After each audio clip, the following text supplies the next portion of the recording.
All right, let's get into this. Just a second.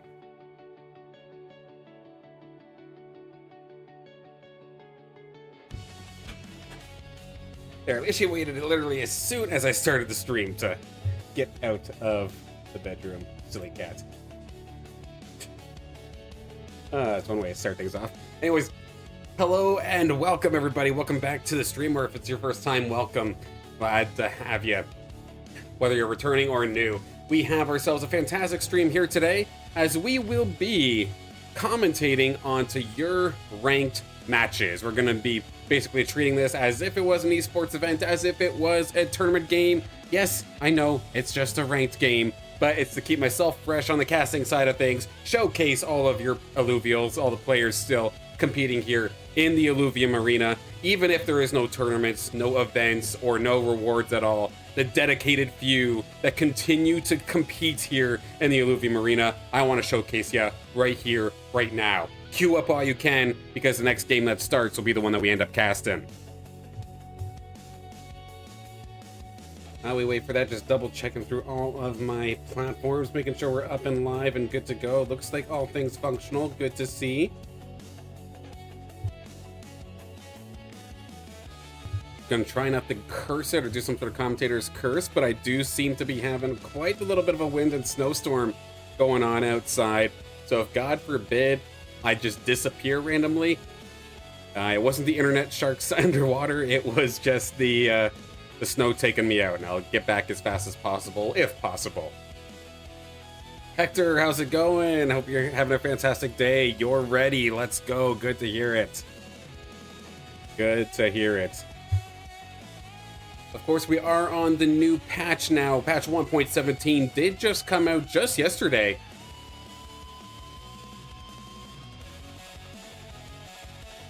And we've already had another mini update on top of that as well.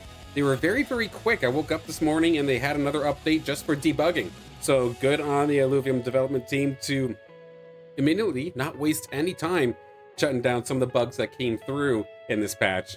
Love to see that response time. That was awesome to see.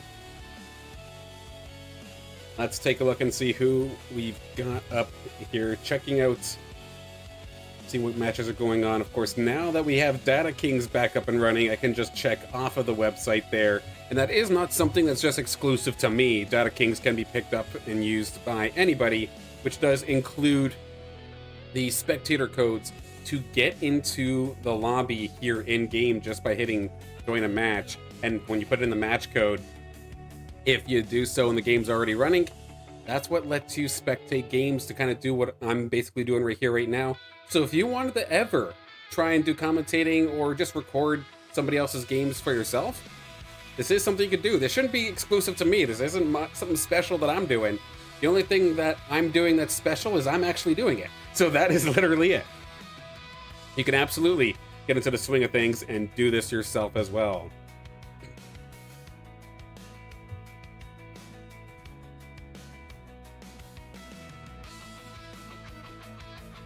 But how's everybody finding the patch so far here on the, or in the game so far? Now, personally looking at the Discord, I see that there is a handful of mixed reviews, to say the least. A lot of people do miss the old complexity of the game, but at the same time, the simplification is quite nice. I know personally, my own opinion on the patch here so far is, as much as I do miss the complexity of like team compositions and of the affinities itself, I do enjoy the fact that every single alluvial that gets placed on the board actually matters. Because you would get into some spots before in the old patch, for example, where if you had, I think it was, say for Scions, for example, because I could play a lot of Scions. If I put 2 Scions onto the board, I would get a boost. But if I had 3 or 4 Scions, I would get nothing, no boost whatsoever, not until I hit 5 for the full capped out with max effect. This now, every alluvial feels like it matters. So whether I have 2, 3, or 4, there's a bonus attributed with that. And it also makes it so that if you're stacking way too many, you get diminishing returns. Like, Before, if I had run 5 bulwarks, for example, I would be okay throwing more bulwarks on because they're still getting the reflective damage bonus or whatnot attached to it. But that's not necessarily the case anymore. It's more of a team-wide bonus or a team-wide effect, right? So if I have 5 bulwarks, or rather if I have 6 bulwarks, I'm still getting the same health bonus that I would if I had 5. And because I have 1 extra, that's 1 less bonus that I don't get. So I find that actually like crafting team compositions is much more interesting now, even though things are a little bit more simple. You don't have a match code. Like you queued up for ranked and it didn't work? Is that what you mean there, Hector?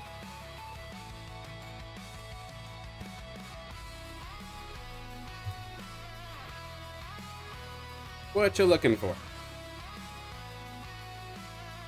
Because you should just have to queue up for ranked and all will be well. You don't have to insert a code. I just need the code just to spectate.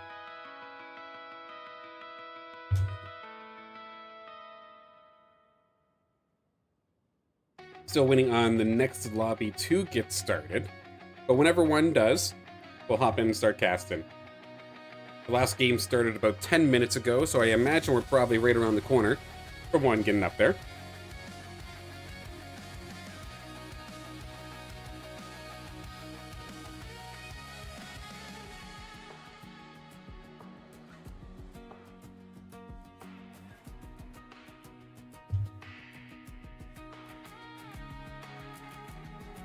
Now, of course, as we wait for the next lobby to get fired up and going here, one thing I do want to give the shout out is I actually have the stream schedule for next week already set, good to go, fired up right here actually.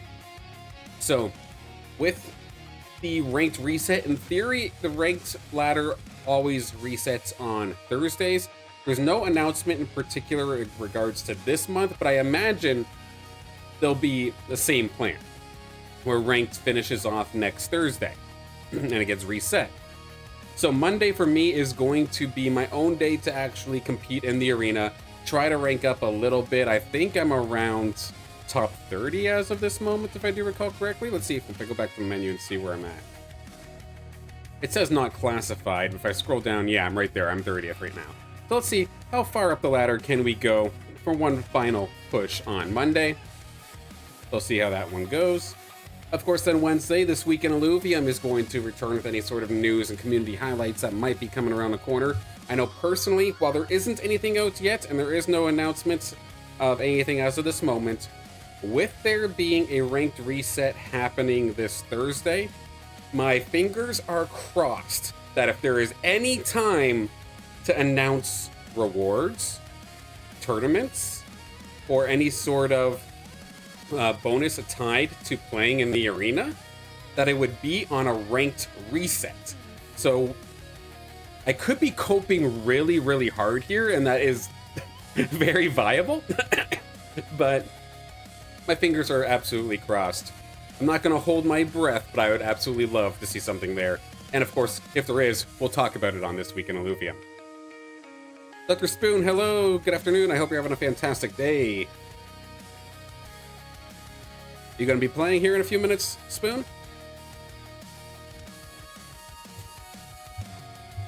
And then on Friday, we're going to do this again. We shall cast another match. Show me what you got. Level up live here.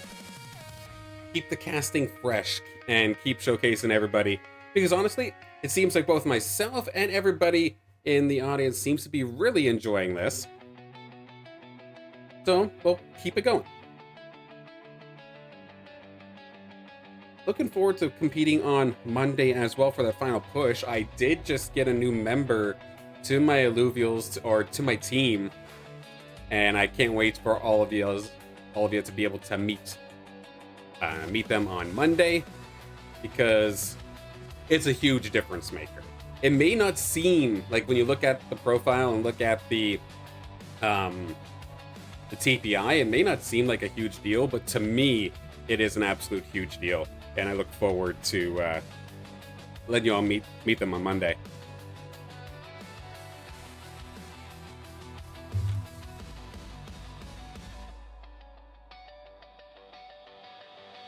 No new lobby yet, so we are still waiting for the next one to come around. So, Doc, you say that you might be late, but actually you might just be right on time. We'll see.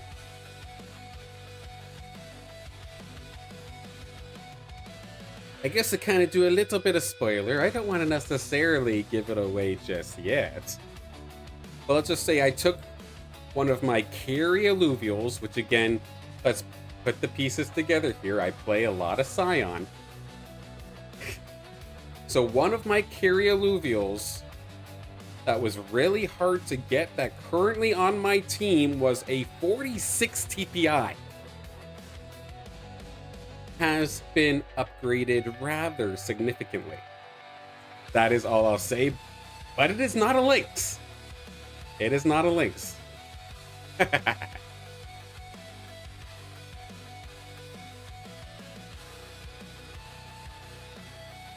All I can say is I'm extremely excited.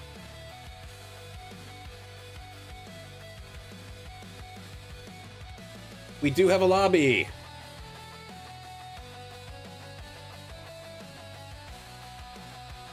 And oddly enough, I don't see Hector in here. If you're queued up, Hector. I saw you in chat, so I assume you were, but if you weren't, no worries. But this is an interesting opportunity because we do get the chance to showcase, I think, 2 of our newer players to Illuvium in this one. And it does excite me a little bit.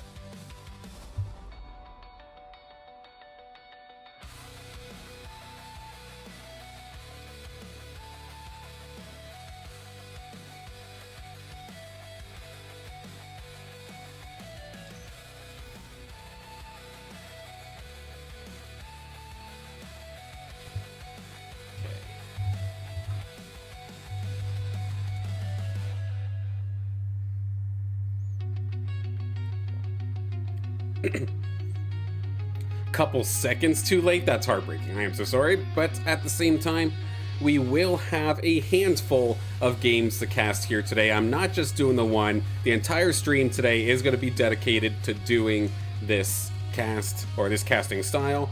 It's what, 3:40 my time? I'm planning on going until 5:30, so we've got borderline 2 hours of casting here to do.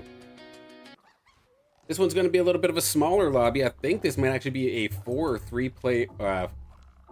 or 4 out of 8 player lobby, but I still want to give them the shout out here because, again, we have two players here in particular that are rather new, at least to me, and I still want to give them the shout out. Of course, Stinky Pinky, they are no stranger to the stream here. We've seen them on a handful of casts so far over the last month or so. However, the other player in this, or the other 2 players I want to take a look at, is Abra as well as Fluxcap. Both 2 players that I've seen in the ranked lobby a couple of times. I don't see them in the Discord or anything like that, but I do see them relatively consistently, even though I believe they have a collection that's kind of just getting started out.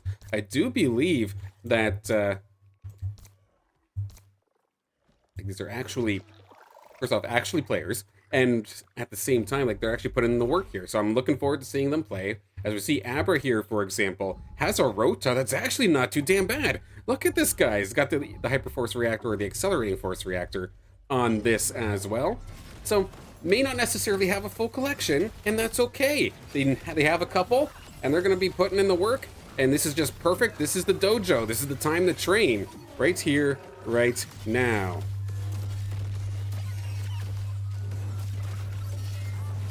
Abra seems pretty new, but he's had some good games, and he improves fast and plays a lot. Heck yeah, that's what I like to see. You confused me with the match code. My apologies, when I was talking about Data Kings, I was talking about if you wanted to spectate and cast, like if you wanted to mimic and do what I do here. So after this game, just queue up for ranked, and you don't have to worry about a code or anything at all. That's my apologies there, Hector. I'm sorry that it ended up that way. Now, the other player that I do want to give a shout out here too, as well, is FluxCap. They too are rather new, I believe, to the ranked scene, but again, very similar scenario where they do have themselves a collection. They got a couple of alluvials, and they're in the midst of leveling them up, on the come up, if you will. I'm going to be looking forward to seeing how both of them end up facing off. First off against all the bots, because at the same time, the bots actually have levels now. They can hold their own, and at the same time, I want to see the new players get the opportunity to level up against these bots. But at the same time, of course, Stinky Pinky, we know they are a very, very strong player. How do our newer players hold up compared to Stinky Pinky? Which even Stinky Pinky, for example, a couple of their alluvials are absolutely godlike, but not every single one. So there could very well be a hole of sorts that they can thread the needle through and maybe take some rounds.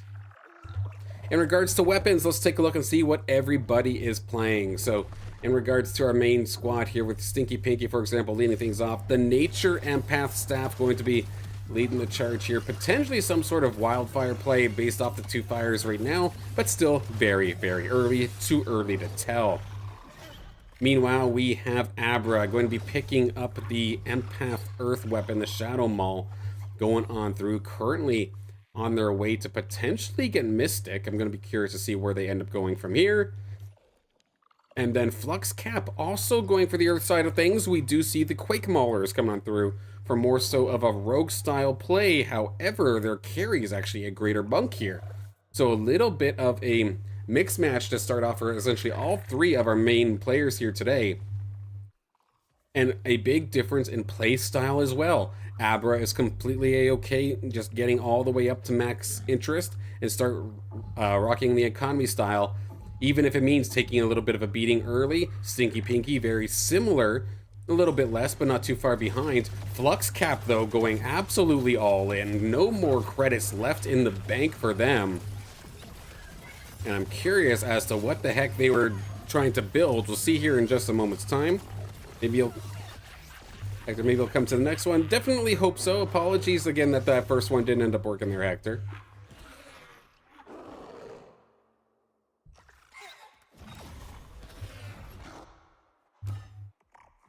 And this was actually FluxCap versus Abra. It looks like FluxCap did end up taking that one. So I'm going to follow along with Flux to see kind of what they're going to try and end up building, even though they're essentially broke in terms of credits. What are they cooking? And while we do end up playing this one, of course, playing it out, what have you kind of been playing to try and figure out this new patch of sorts? Of course, my comfort pick is always Scions. That's what I've been playing, a lot of Scion, a lot of Invoker-based style. But what have you guys been playing in the meantime? What are you having the most fun with so far here in this new patch? I know in the Discord there is discussion that there's potentially something a little bit overpowered, and no, it's not Mud. Not anymore, now that the way that Mud plays has changed. But oddly enough, one of my favorite play styles, Shock, is actually being talked about as if it's overpowered from a couple of top level players. So I found that very, very interesting. Of course, Shock got the change, so now instead of throughout the entire fight, say every couple seconds or so, it'll fire down a lightning bolt on a low HP alluvial or furthest distance alluvial. Now for the first 10 seconds of the fight, it just non-stop rains lightning bolt after lightning bolt onto, I believe, 2 different targets, and specifically the 2 targets with the lowest max health based on health percentage. So I know I kind of experimented throwing Shock in with my Invoker squad, for example, and say a Furiox on the other team. I've been able to get it to about a quarter HP just without even touching it, just off of Shock alone, which of course kind of sets up my Octius, or sets up my Sin Alpha Duolef to actually finish a job quite nicely. But I'm curious to experiment more about, say, 3 Shock or 4 Shock to see how that plays. Because otherwise, I don't think I necessarily see any team in particular standing out here. At least not yet. Of course, very early. We've only gotten a day's worth of gameplay to really keep an eye on for.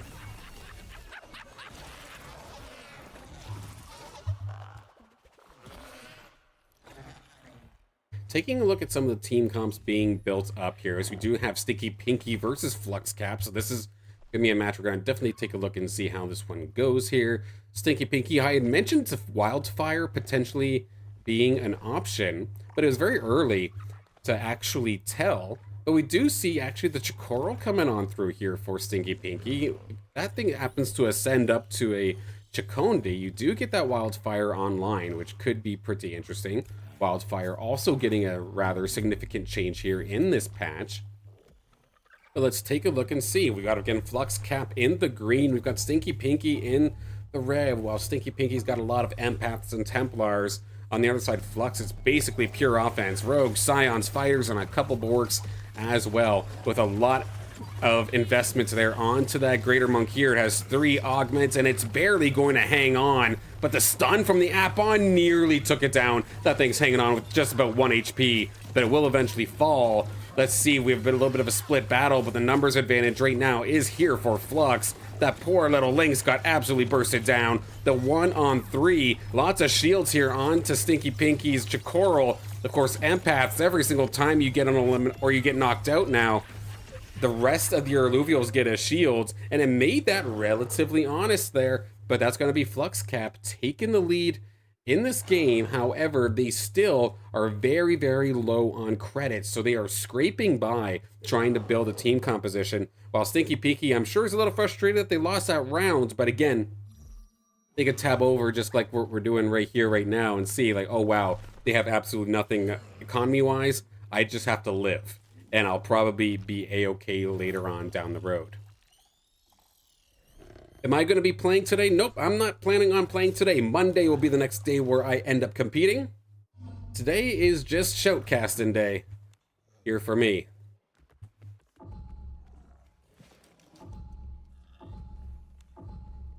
And I'm going to take a look at Abra's squad. As of right now, it's a rather bulky one. We do have 4 Earths, 3 Air, and Dust being applied as of right now. Of course, Dust getting a rather massive change in this patch as well. It's no longer just periodically throughout the match. I think it was like maybe every 10 seconds or 8 seconds or so. Any of the Dust Alluvials or the Dust Ranger would spit out dust around it in a small circle. That is no longer the case. Instead of it being periodically happening throughout the entire game, it is now more so of a entire board blinding effect for a certain amount of seconds. If we take a look here in the top right corner, actually, so after 10 seconds, enemies are not only blinded, but silenced as well, and the duration is actually pretty significant. Only at Dust 2, shout out to Counter-Strike, with Dust 2 you can get 4 seconds of blinded and silence, and you can easily get 3 Dust as well. That's a 7-second silence. What is it with Dust and references here? 7-second silence sounds like it could be my high school emo band name, but with Dust actually just feels like so powerful, I think, actually, right now. It's a nice little change.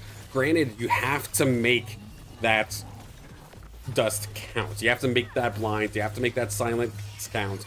Get as much damage done during that period of time as you can. Otherwise, you could absolutely be in for a world of hurt.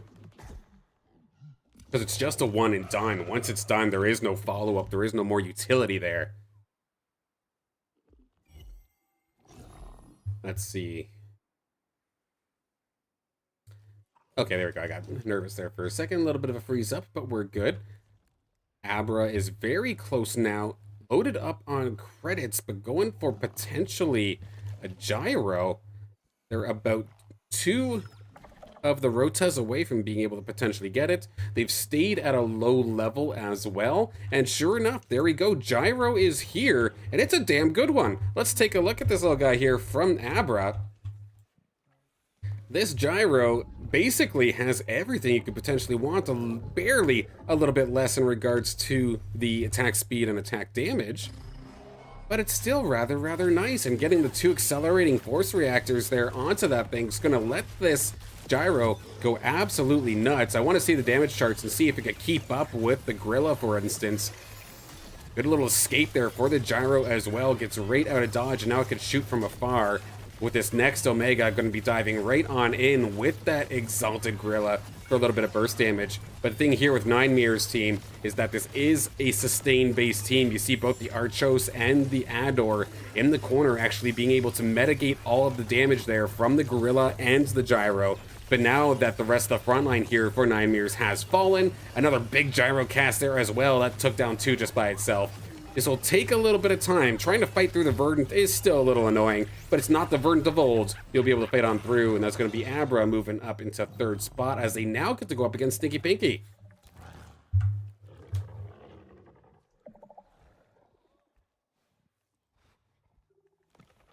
Second and third, respectively, here on the board. Both players with over 80 credits as well.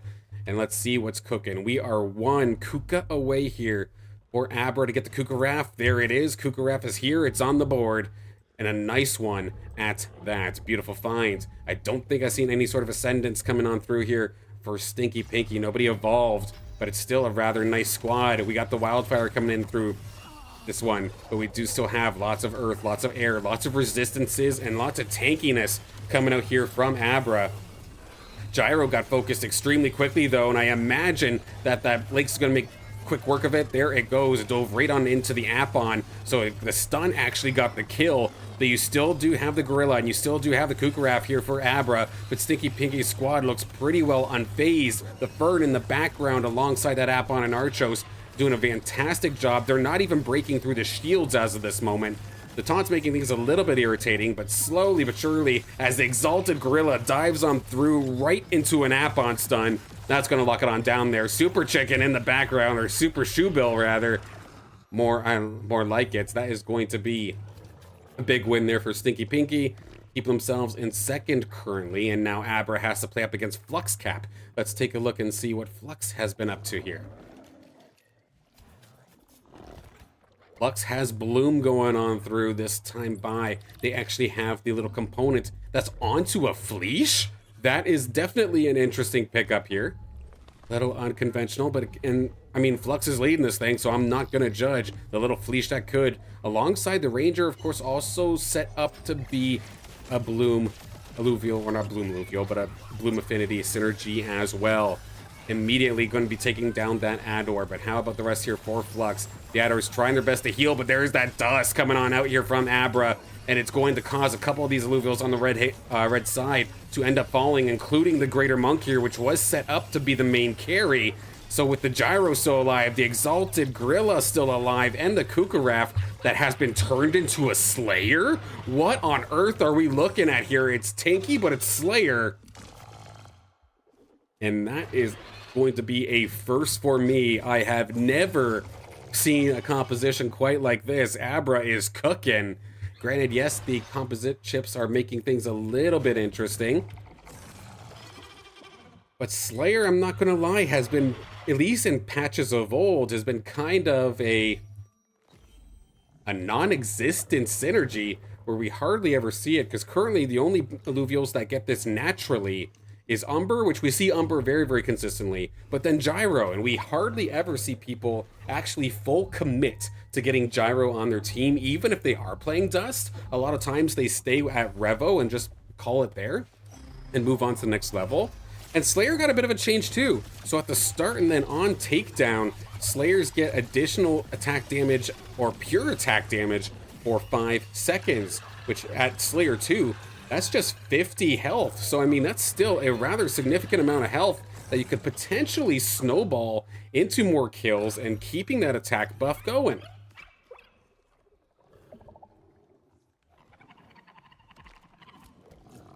And we rode along with Abra for a little bit here. We're going to hop on over to, let's see, is Stinky Pinky and Fluxcap up and playing? Not quite, not as of yet. Let's take one more look here and see what Stinky Pinky's up to. It's been a couple of rounds as they're going up against Nine Mirrors, which actually, Nine Mirrors may be a bot, but this is actually a team and a half here. This is a 7 Nature, 2 Verdant, 2 Bloom.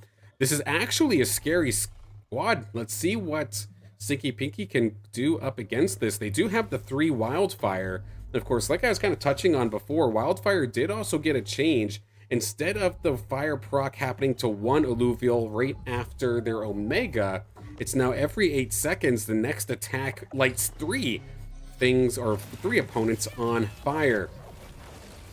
So it can spread so much faster, and you'll see in just a moment's time, I'm sure, as the fire will start to rain on through, setting the rest of the squad ablaze. And while this team comp might actually be a decent little setup here for Nymeers, for this little bot, it does look like Stinky Pinky just has so much more firepower to get this done. The Riley as well, just putting in the absolute hurts, and I do like this extra little pickup here that Stinky Pinky has as well, with that augment to be able to cut the healing efficiency by, I believe it's 30%, especially on a nature team like we just saw Stinky Pinky go up against. That is going to be a big difference maker, and that actually starts to knock a couple of our bots out of this lobby.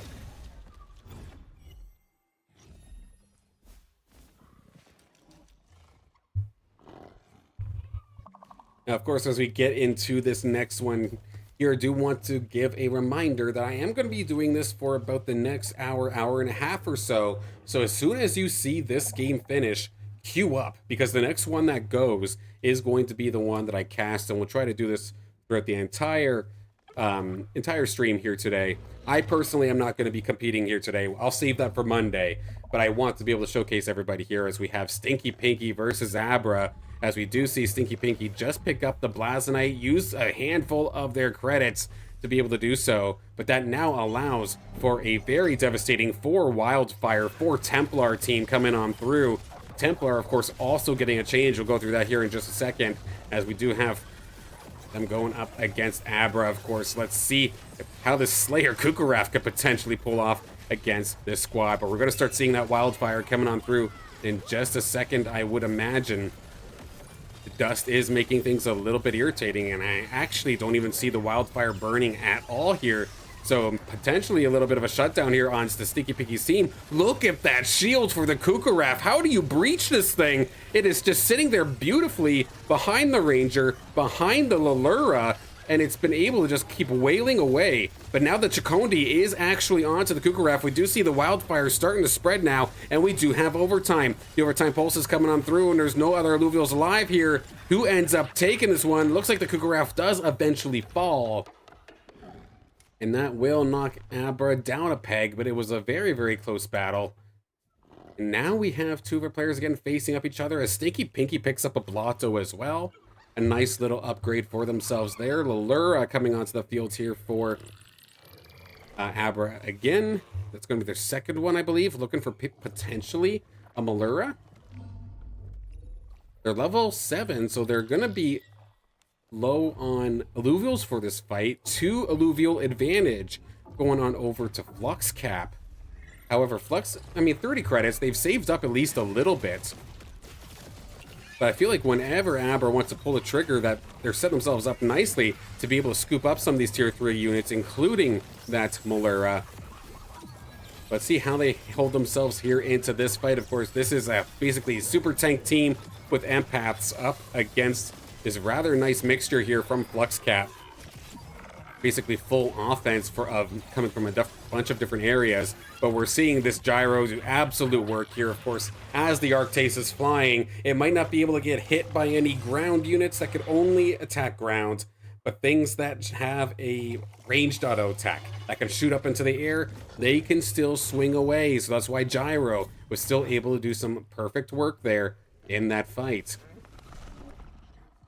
Now, how about our top 2 taking a battle here out of City? One of the bots in this one, Abra, I imagine, is going to shut this one down in just a moment's time. So we'll stick with this fight here and just look at this disgusting squad coming out here from Stinky Pinky. Look at this corner even just by itself. The Ranger mixed in with the Archelian and the Blazonite is just so scary. And there's so much more fire where that came from. Meanwhile, Flux Cap This looks like a little bit of a bunker style composition, but this is a very broken, spread out bunker kind of style, which is going to allow for that Chicondi to jump on in right into the corner, but at least it's going after the Grocco and not the Adorito, so it is going to stay alive and be able to keep healing the team for at least a little bit. And let's see if the rest of the squad here from FluxCap can capitalize on those next couple of seconds. Some good damage coming out there from that Blast Knight, though. The Chicondi able to follow up and get some massive damage in. And just look at this here. That is another perfect win here for Stinky Pinky.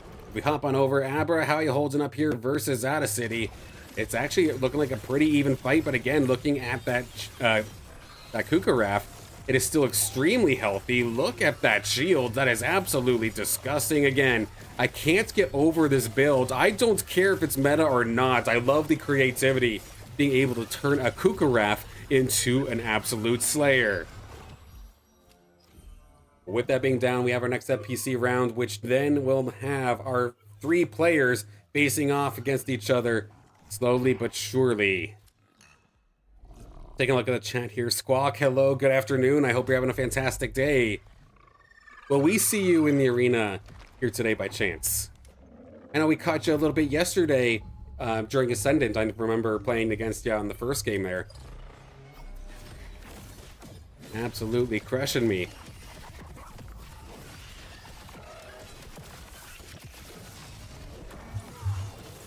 Let's see economy-wise here. So Abra and Stinky Pinky both full-on economy. Over 80 here for Abra, going to bump up to even more now, 94 currently. So they have some big spends that they can potentially do here. Meanwhile, Flux with only 24 in the bank. What can they do to pull off this one? Second and third currently in the game, lining up against each other. Or this next one. It does not look like FluxCap. They've spent so much gold onto actually leveling up. They're level 10, so they have as best of a case scenario in terms of throwing as many Illuvials on the board. But look at this board. It is all over the place. There's still an Archie. There's still a little Rai, which it is hollow, so nice little shiny effect there. Very nice. But looking at the other side, that's an absolute terrifying team to have to go up against here from Abra. Let's see how this goes. The Slayer Gyro, or the Slayer Kukaraf rather, right into the backline, getting a quick couple of kills, which very well could set off that Slayer buff, allowing for 50 additional pure damage being added on to every single attack, and it kind of snowballs from there. The rogues on this side of Flux are doing rather decently alongside the Arctace, but now that the rest of the team has fallen, it's just a matter of time before they converge onto those players, and that is going to be a solid knockout here for Abra. Solid win. FluxCap has absolutely nothing left in the tank. Max level, but no credits to their name, so they are going to be in for a little bit of a rough shape here going into the next round, where if they just went up against Abra, I imagine they're going up against Stinky Pinky next, and that is going to be extremely difficult. And I always forget about the time zones. Just sleeping right now. Hey, fair enough. Thank you for tuning in nonetheless. I hope I don't energize you and bring the energy too much to the point where you can't actually fall asleep, though. But I thank you for tuning in. Let's take a look at FluxCap. I guess they're going up against the Ghost, but let's take a look at the 2 players that are actually competing up against each other here. We will keep an eye on Flux as well. But I do worry, but that may be the end of the road here for Flux in this one. But how about for Abra here? 5 Earth, 5 Air, 3 Dust. This is about as tanky as a team that you can get while also running Slayer. Meanwhile, you have the Nature Wildfire coming out here from Stinky Pinky, so they're going to be able to heal quite nicely while also slowly but surely whittling you away with the Wildfire. It's 2 interesting different takes on tankiness. And with Templar coming out here from Stinky Pinky as well, the more of Stinky Pinky's Alluvials that do end up falling, the more attack speed they get, which could very well snowball. So both these teams tanky, but with snowballing options, which is really interesting to see. We see the one shot come onto Abra's drone, so we might have got a little bit of a spoiler, but we can actually kind of start seeing it here on screen now, as Alluvials here for Stinky Pinky have started to converge in onto the carries. The Gyro is gone. The Chicondi is now onto the Kukaraf. Now everybody turns onto the Kukaraf. and they will take it down. Stinky Pinky looking good here for this one to potentially win this game. One more time for Abra to potentially turn this one around. What do they have left in the tank, I wonder? They have nothing else in the tank here. Stinky Pinky still over 60. Gonna start stacking up a couple of additional alluvials here as well. One final push. A very good game. But can Abra potentially just break it off of numbers alone?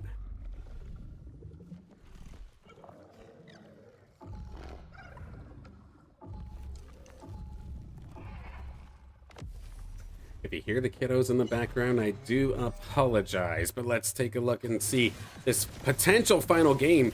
As we dive on through, Abra's team has been able to completely surround that bottom little semi-bunker, and it's going to trap the little Forest as well directly at the very bottom, finally now being able to get into the fight. So even though Stinky Pinky had the alluvial disadvantage, the Forest kind of being down put him in the penalty box of sorts for an even bigger disadvantage. But the power, I think, of this squad just absolutely makes up for it. Rampy dives on through, and then we start to see a couple of these green alluvials take a decent chunk. But is it going to actually be enough to take some eliminations? With the Gyro going down, I think that's going to be Curtains. Kukaref is down, Gyro is down. That will be Abra falling, which means Stinky Pinky will win this first game here for today.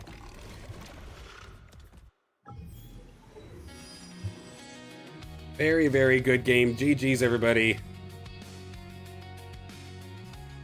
Nice seeing a Wildfire team kind of coming on through here from Stinky Pinky.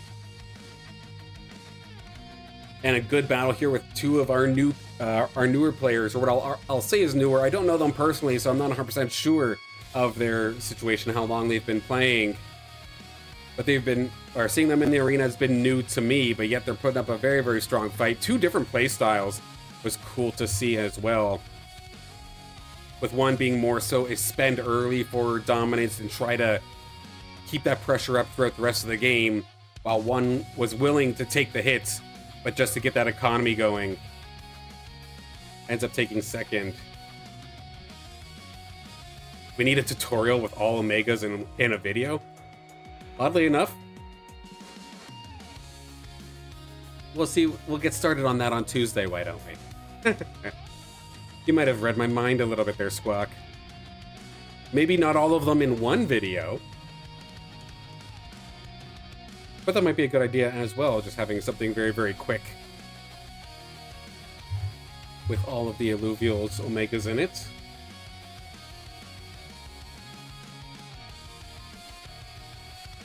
Okay. This will be the opportunity. So the next game that goes live will be the one that we do end up casting.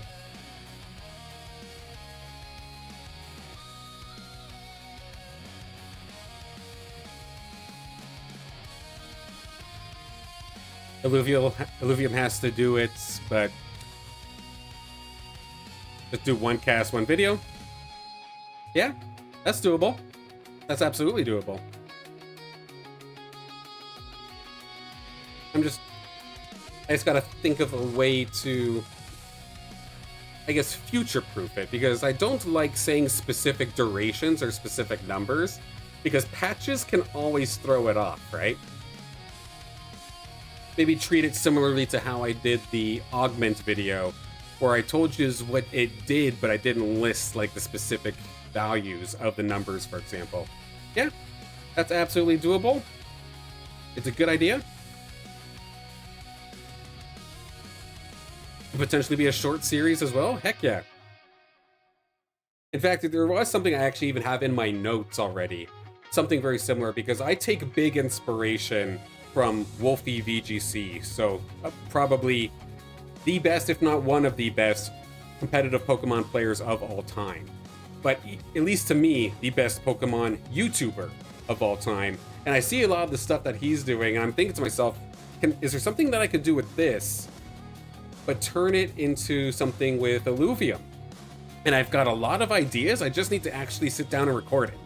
100%. Like, big shout outs to Wolfie for the inspiration, because it gives me a ton of ideas.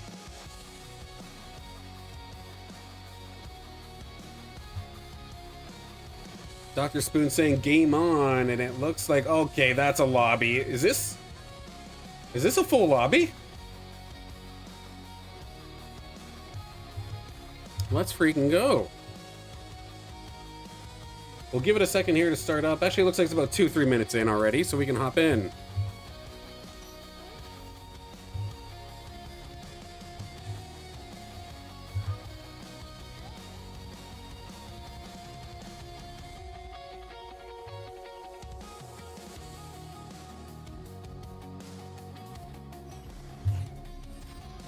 Okay, I think this might be a full lobby.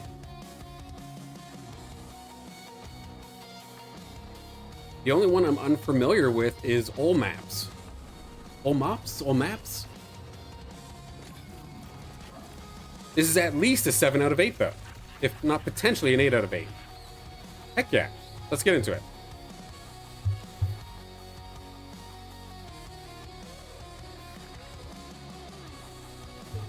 Oh, we just got something to,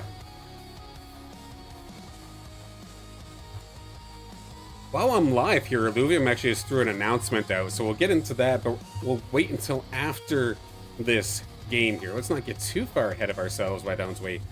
And let's get into the game. So we have ourselves what I think is a full lobby. We don't get this too often nowadays, so this is extremely exciting here for me. Everybody, we're gonna have a awesome, competitive, exciting game ahead of us here. Let's take a look as we just got weapons underway here. We'll take a look at those weapons in just a second as we are currently watching first and second currently in this game. We've got all maps. We've got our boots from Wildfire. We've got Hector. There you are, Hector. Glad you're able to make this one. Stinky Pinky returns for this one as well. Flux Cap and Abra are back in this as well. There's Doc. Dr. Spoon has made it into this one as well. And Vapava, or VPAVA. I'll call you Vapava for now. But that is our lobby full of players. Let's take a look first off at the region that we're playing with right now. This is the Rich region. So we've got Halcyon C coming on through here for this game, gaining an additional 2 credits every single round. Getting up to those max income levels, that max interest levels, just that much faster. Overall, going to be quite nice here for everybody, but also not going to be as punishing for those players that enjoy spending early. They can still catch up and potentially build some sort of economy, even if they do decide to get a little bit aggressive. As we watch our boots here and Flux Cap take the battle, let's hop on in and take a look at our weapons here for this matchup. So let's see, starting from the top, or let's wait till these move around here. There we go, now the match is over here. How many times have I said here in the last like 30 seconds? That could, if you were taking a shot every time I said that, you wouldn't be standing much longer, that's for sure. But our boot's going to be picking up, oddly enough, on Wildfire, has the Emberling Rod, potentially going for some Wildfire as well. Of course, the Nature Scion weapon. Stinky Pinky is here with the Nature Fighter Sword, the Grove Sword coming on through. Same thing with Hector, going to be picking up the Grove Sword as well. We see our boots and Hector playing currently on the left-hand side. Dr. Spoon's got that strike boomerang, the firefighting boomerang. And then we do have Olmops with the lava gauntlet for some fire scion action. Flux Cap, we saw them playing up against the air last time. They're going to join it this time. It is going to be the air fighter weapon. So lots of fighter going into this one so far. Pava does have the Nature Staff. It's going to be the Elderwood Staff, the Nature Empath weapon. And last but not least here, Abra picking up the Sprout Guard. That is the Earth Scion Shield. Hector looks to be starting things off with quite the bang, able to keep themselves, not with a perfect 100, but able to take very, very minimal damage, alongside Dr. Spoon, leading this lobby at 96, while also leading in terms of economy. 69 currently here for Hector. That's got to get boosted up in just a moment's time, I would imagine, and we will do a little bit of a King of the Hill to start this one off here. Hector and Olmop's going to play each other first in this one. And Dr. Spoon right behind them with 76 credits. So two very, very wealthy on credits players at the top here with Hector and Dr. Spoon. Olmops has been spending. Our Boots has been spending. Stinky Pinky has not. They're still sitting there with 81 as well, tied for the most, or not the most in the lobby, because Abra down at the bottom, oh my gosh, with 91, taking an absolute beating, but completely content just building that economy. Pop-Up and Flux Cap, they've been spending as well, 29 and 17 respectively. But let's take a look at this first battle here on the battlefield right here, right now. Omop's in the red, picking up an Inferno style, nice and quick. Does have that Arcanite Inferno kind of getting set up. Going to be Harbinger Inferno right now, but there is no Harbinger actually active. So just happy to get the Inferno, which of course Inferno, it no longer is absolutely necessary to keep the Inferno users alive. It's very, very similar to Shock now. For just the 10 seconds right off the rip of the match, the fire will burn everybody here. If you don't get the job done while it's live, you might be cooked. As we do see all mops going down, that is going to be Hector, going to be able to get the job done quite nicely with this nature-based team. Has Berserker online as well, with the nature having that, or with the ranger having that Grove Sword. So that's going to be Bloom Berserker online so far here for Hector. Has a bunch of empaths as well, and they're not even necessarily positioned in some sort of bunker comp kind of style. Just having to empaths to be able to get those shields every single time an ally faints, and the amount that you get is pretty considerable. 8% here for 3 empaths, and I'd argue that finding a lot of empaths is actually rather, like, not easy, but it's not so far-fetched to have to try and do. We're going to see Hector once again up here, but this time up against Kapapa, who's gone full firepower. 2 Scions, 3 Rogues, 5 Fire. So this is now a 70% attack damage boost here for all of Apava's team. The thing is they're not going to be able to capitalize. They don't have any sustain, and the damage coming out here from the Fiery, as well as the Greater Monk here, is going to be just too much, alongside the healing from that Adorito and Archos. So that will be Hector back on top. See if they can do a three-peat here and be our first King of the Hill, as we now get to see Abra in action. They're again still extremely rich in regards to credits. 110 still in the bank. Whether they level up or are they rolling for something, they are going to level up at least to level 6. Let's see if they keep going and what they add on to the tank. Meanwhile, here for Abra, we do see Dust coming back out once again. Have the Ranger with that Scion shield, but because it's Earth, though, it does mean it could actually pair up with the Revo and get Dust on even faster. 4 Earth, 3 Air, 2 Dust. This is a very tanky team to have to plow through. But again, even though Hector is no longer Berserker, there's 3 fighters, 3 empaths. I mean, that's a lot of damage, that's a lot of sustain, and the sustain coming out there as well, again from the Archos, again from the Ador, is just enough to be able to whittle down the team coming out here from Abra. Abra already down to 43 health. Definitely having a hard time here into this one.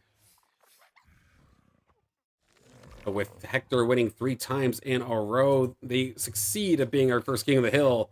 We will go on down to Flux, who is spending as always. Going to be Flux up against Hector again. Let's see how it goes here, because Flux has actually been, like I was saying, they've been spending hard, and maybe that's exactly what they need in order to actually go up against Hector in this instance. What do we have for carries here right now? A lot of augments onto this Rye, which, to be fair, it's a rather nice Rye. But that up against this Greater Monk here, for example, it doesn't get much better than that. An absolute devastating Greater Monk here for Hector once again. So let's see, can Flux manage to hang on for dear life? I see a lot of health bars dropping extremely quickly, it looks like. Hector is just absolutely on a plow. Lots of damage, lots of sustain. You've heard me say it so many times so far here in this game alone. And they're absolutely putting the money where their mouth is with some big damage. We'll stick with Flux one more time. See who they go up against.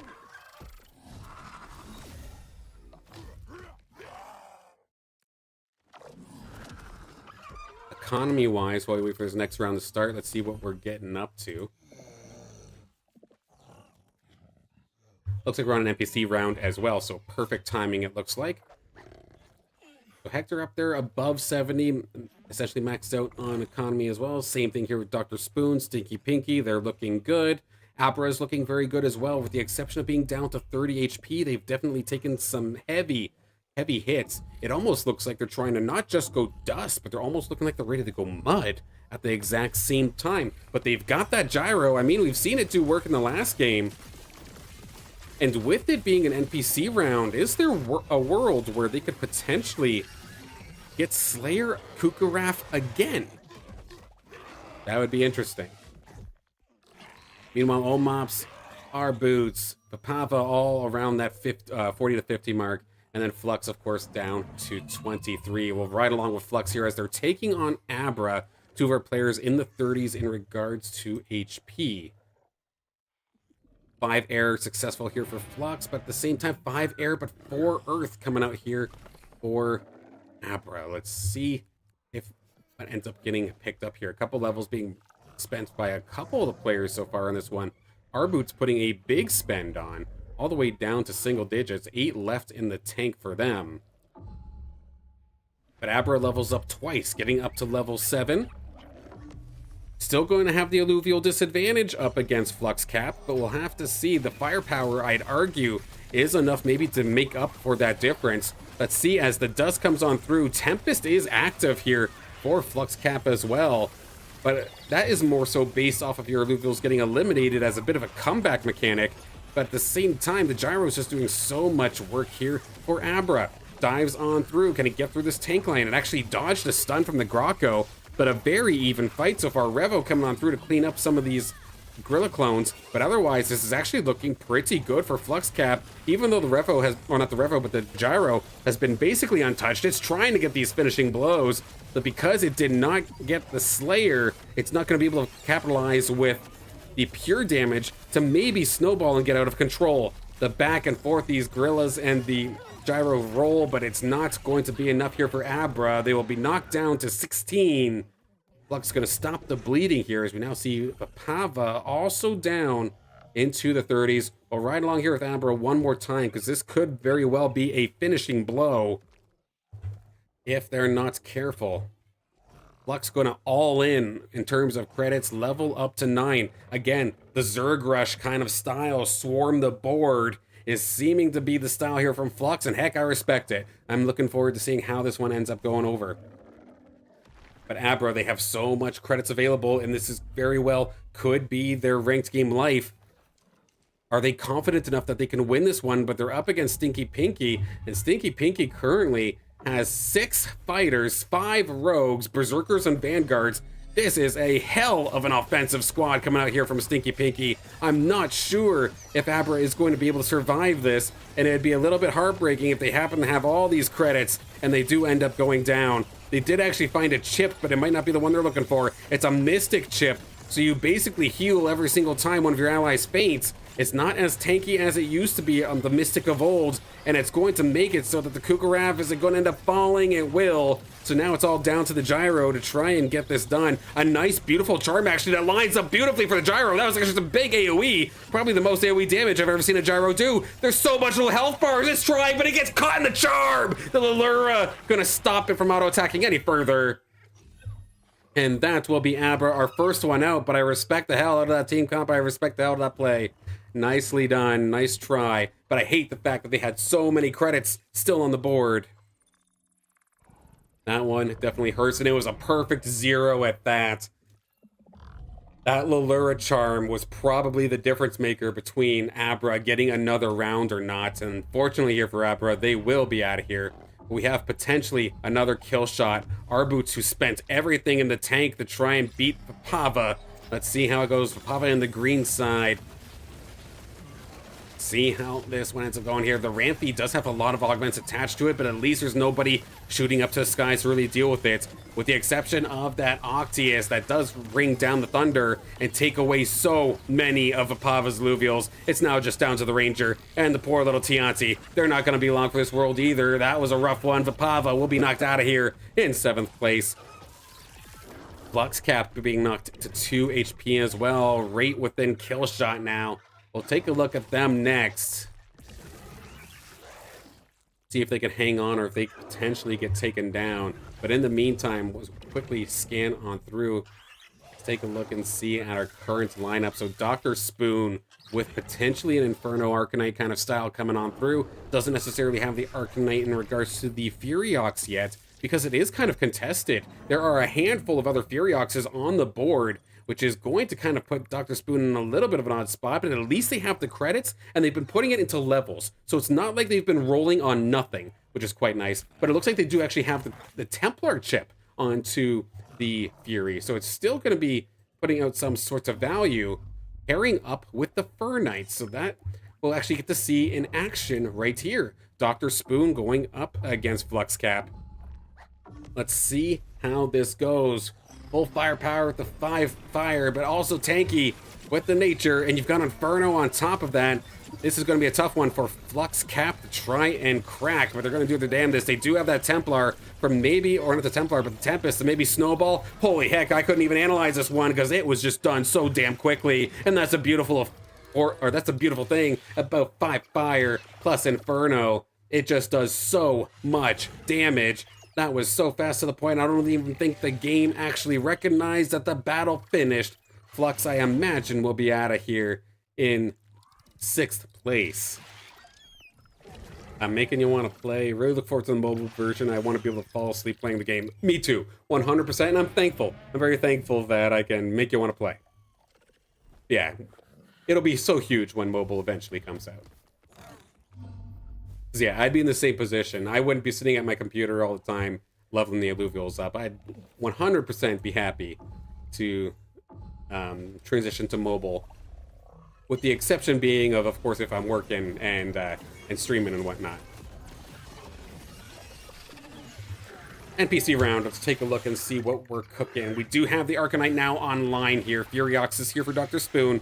The Danger Noodle has arrived, so now the Arcanite is actually active. Here for Hector. They also have the Furiox for themselves as well, but they could potentially go Arcanite as well. Well, both of them, Dr. Spoon and Hector, are basically doing the exact same thing, it almost feels like, because whoever gets the Phosphorus first will then have another Arcanite, and they will be flourishing. Our boots, rather, in this instance, though, going for the Scion side of things, looking to try and maybe level up that Octius a little bit more. How many more do they have on the bench? They don't, actually. Rather unclear where they go from here, it looks like, so they'll be in for a world of hurt. And I think we haven't necessarily seen Dr. Spoon's team really in action other than the few seconds that was that last fight. So I want to take a look at this one. Nobody's getting eliminated this round. So let's take a look, and then we'll probably hop down to either All Maps or Stinky Pinky after this to see how they're doing. But our boots does have 4 Toxic with the Caradulox here alongside the little Riptorus. So it's a tanky squad, but can it actually outlast the firepower that is this full fire, full nature Inferno team from Dr. Spoon? Big damage all around. A lot of the tank line here for our boots has already fallen, which is going to make things just so problematic. Octius even taking a couple strays from the Arctase, going to get taken down, and with that, the snowball effect just is too strong. Dr. Spoon looking like they're in fantastic shape. Which, of course, again, Dr. Spoon, a regular here on the channel. We know their Illuvials are godlike, but look at these level 60s. Majority of these you can consider perfect Illuvials, or very close to perfect Illuvials. Very strong ones, to say the least. So Spoon absolutely training these, finding these Illuvials nicely, and then piloting them to some success as well. Love to see it. Now we have the battle between our bottom 2. Olmops alongside Stinky Pinky. Stinky Pinky, of course, coming off the win in that last ranked game, but heck, this was a hell of a lobby to have to try and compete up against. Having a little bit of a harder time here with this bit of a mixed squad. Lots of fighters there for them. 6 of them. 5 rogues. Got the Berserker and Vanguard. This is a pure offense team. Need some sort of crazy defense to have to go up against it, but I think Olmops might be able to put that to the test. 7 natures here, 4 fire, 3 inferno. You've got tankiness, 5 bulwark. the empaths here as well, and at the very last possible moment here, they do find the seer, but they haven't actually caught the seer. It is still level 1, but is it going to be able to hang on for at least a little bit and get the job done? A big shot coming out there from Stinky Pinky's ramp fight, doing some pretty considerable damage. How about another one? It's right in the sweet spot. It's in the corner. It's got just access to everything. It is opening fire, and now it has backup. The slash-in is here. Same thing with the rake. But their alluvials are dropping. It's actually very, very close, but slash-in, I mean, it's got the rake alongside it, and it's just too far gone. A very close battle here between Stinky Pinky and Olmops. Stinky Pinky going to win that one, but Olmops is not out of this one just yet. 3 HP still left in this one. We'll ride along with Olmops again to see if they can hang on to this, or if they end up getting knocked down. This is what I love to see, these essentially full 7 to 8 player lobbies. It brings the excitement, and that's why I love this damn game so much, because when there is actually something to fight for, when there is a full lobby of players, the amount of pride in the amount of, I guess, euphoria or dopamine, the amount of happiness I get watching and playing this game when there's everybody here competing at their very best is like nothing I have in any other esports. And I swear to God, I've been in esports for like a decade. I absolutely love this stuff. And this is just right at the very, very top of it for me. As we see Olmops, oh God, they have to go up against Dr. Spoon, who's level 10, full board, as it lights ablaze. There's just so much firepower across this. Good little stun coming out there from the Goliaths for Dr. Spoon as well to really shut down that Arctates from really getting much further. Carpet Bomb's gonna get shut down before it gets to the squishies, so now it's just a matter of dealing with the healers, and that's Will Be Curtains. Olmop, a valiant effort, but they will end up falling. Let's go to Stinky Pinky real quick, who's going up against Our Boots, and they are going to be able to hang on. Our Boots has the Aphisto, but they could not get the burst damage done in time. The Vanguard duo of Slash-In and Malura doing a fantastic job with Heck. I don't know what it is about rogue teams bringing polar bears, but I'm all for it. It is seeming like it's going to be successful, actually bringing Frost along with it by doing so, so that makes a whole lot more sense now that I think about it. But damn, a very, very close one. We now have our top 4. Stinky Pinky and Our Boots fighting to see who gets on the podium here for this game. At least everybody as of right now, they're on the positive side of things. Nobody's losing rating in this game. But the 1 point more, or rather have the podium. Let's see. It's been a little bit since we rode along with Hector, so let's see them go up against Stinky Pinky. Stinky Pinky opting against the 4 Toxic. They had it at one point, but they've switched off of it. Hector does have Verdant available, but it's more so the Templar. So again, the more of Hector's alluvials that end up getting knocked out, the faster their alluvials will attack. So it could be a really crazy snowball effect. But again, you're dealing with rogues. They do their damage extremely quickly. Like that Crunk got completely isolated and taken down. And here comes a ramp fight, some good damage, but it got mitigated for the most part. Ranger and the Verdant coming on through to keep them alive. Ranger does go down, so the big shield, the big support is gone. But look at the Forest. It is just absolutely opening fire. It's on to the Slash-In, but it's not going to be able to do so. Caradulo is there for the save, and that is going to allow for Stinky Pinky, I believe. They might be able to turn this around. That Fernite is trying their damnedest. It is firing away on all cylinders. It's got so much shield to have to break through, but there's just so much damage. Heck, Marilla finally comes in for the kill steal. Kill secured, and that is going to be the win there for Stinky Pinky. We did lose Our Boots, so even though they had that Aphisto, there was not enough damage and not enough tank to truly get the job done there. The 4 Toxic squad gonna end up falling, which now leaves us here with our podium. We have Dr. Spoon leading the charge currently with, again, that full firepower, but yet you got the 5 natures as well for a little sustain alongside the Inferno. Their matches so far here have been extremely, extremely quick. And heck, you've got Templar as well. So if you do happen to lose some alluvials, you're still attacking faster. Hector, same idea here, but they've put a little bit more into the Templar, and we're even seeing Spore come into play here as well. No, I'm not creating creatures of the game of old. This is an awesome now, what feels like new synergy, even though it's been around for a while, but Spore, I'd argue, has essentially not been good in years. Now it's actually pretty decent. Anytime either a teammate or an opponent falls, your opponent loses attack damage and Omega power for 5 seconds. And going up against an Inferno team like Dr. Spoon's right here, maybe those couple seconds are exactly what you need.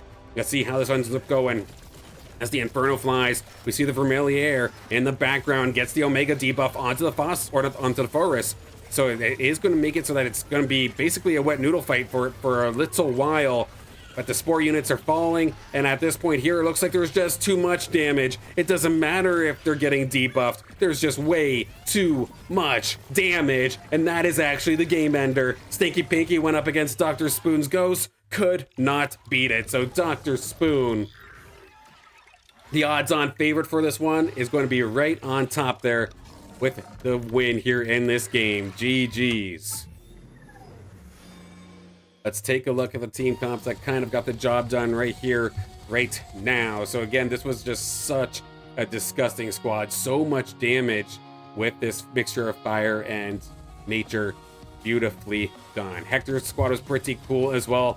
Definitely like what I saw, but unfortunately, even with the debuffs, was not quite good enough. Hector Vermilier dove in and even got a decent chunk onto the Forest. Not quite enough to get the job done there. Stinky Pinky with a valiant effort as well, bringing the rogue, the heavy rogue team with a little bit of Frost, with a little bit of Vanguard as well, having the Malura on the team as a good escort there for the Slashin.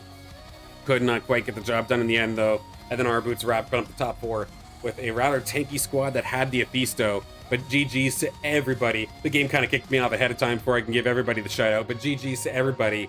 A very well fought game. And I love the fact that this was, again, a full lobby. Love this game when there's actually players playing it. And when there's reason to play it. Because it's just a damn awesome game, to say the least. As my playlist swaps up on me as per usual. I swear to God, this happens at least once a stream.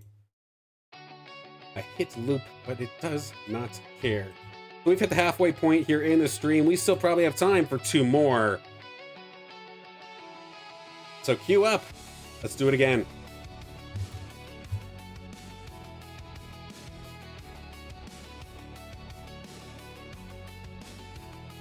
So there was an announcement that did just get put out onto the Discord. I don't like putting my Discord on streams. They're just gonna have to listen to me talk about it. I wish that any of the announcements they put on Discord that they would, put on X as well. But that is not necessarily the case here. But this is in regards to Illuvium 0. Landholder fuel distribution is back. Landholders, your ETH distributions from fuel burning activities are now active again. Active cycles start on the 19th, so it would have already happened, ending on the 26th. The more active your land, the bigger your cut. Get your plots burning again.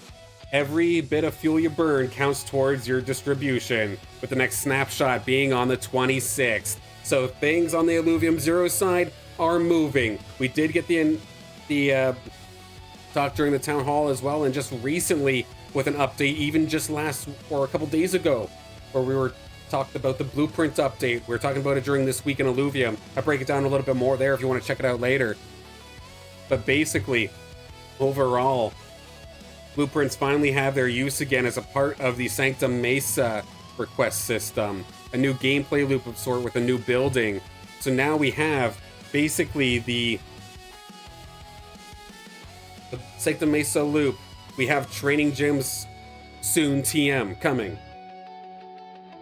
Illuvium 0 getting a little bit of love here for after what feels like months of nothing but quietness.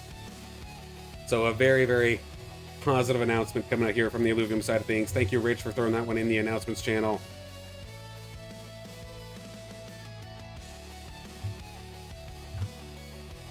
And I'm hoping some of that love also comes to Arena very, very soon. And at the end of the last stream, it did hear me mention what I'm hoping kind of comes out here for the arena side of things. Because in the last announcement, they had mentioned that leaderboards for Ascendant are going to be returning. But I hope that doesn't mean that Gauntlet gets nothing. I sure as hell hope Gauntlet gets something. And if you could only do rewards for one, make a tournament for the other. That's what I'm hoping kind of goes down here. We've got our next game locked and loaded. It's looking like a 6 out of 8 in regards to players to bots. So this will be yet another good one.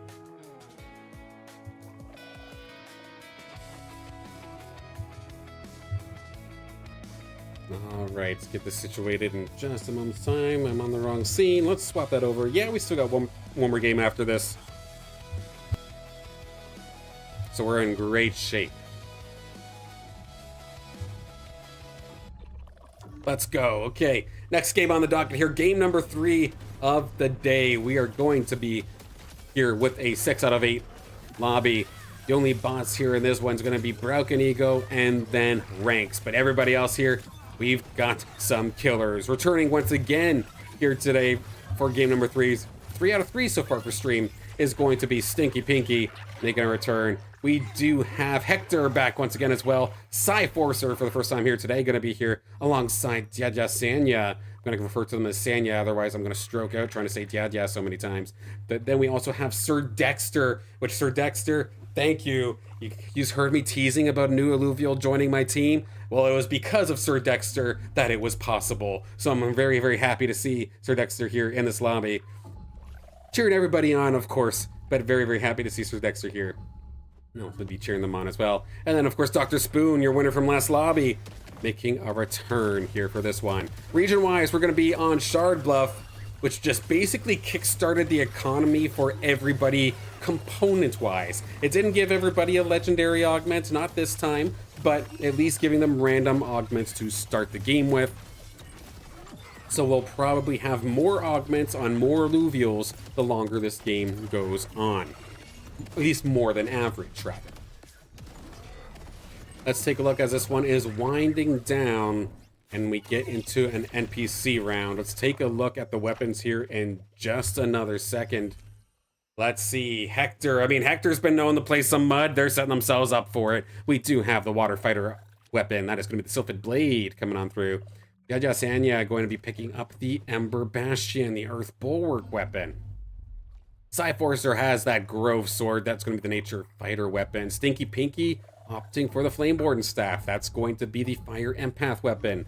Our bots here, Broken Ego and Ranks, we've got the Arrow Edge alongside the Sprout Guard. But then for our final two here, we've got Sir Dexter with the Strike Boomerang, that Firefighter ranged weapon. Then Dr. Spoon has the Aqua Blaster, and Dr. Spoon taking a little bit of heat early. It looks like you're already down to 88, so while they may be the odds-on favorite if you consider their Illuvial rank, I mean, rank doesn't always translate into how the game will treat you, or what kind of Illuvials even show up, and how people play against you. So Dr. Spoon going to be taking a little bit of a hit so far, but of course plenty of game to go, and they've got plenty of economy as well. Dexter is my Illuvium brother. Hell yeah, let's go. Good to hear, good to hear.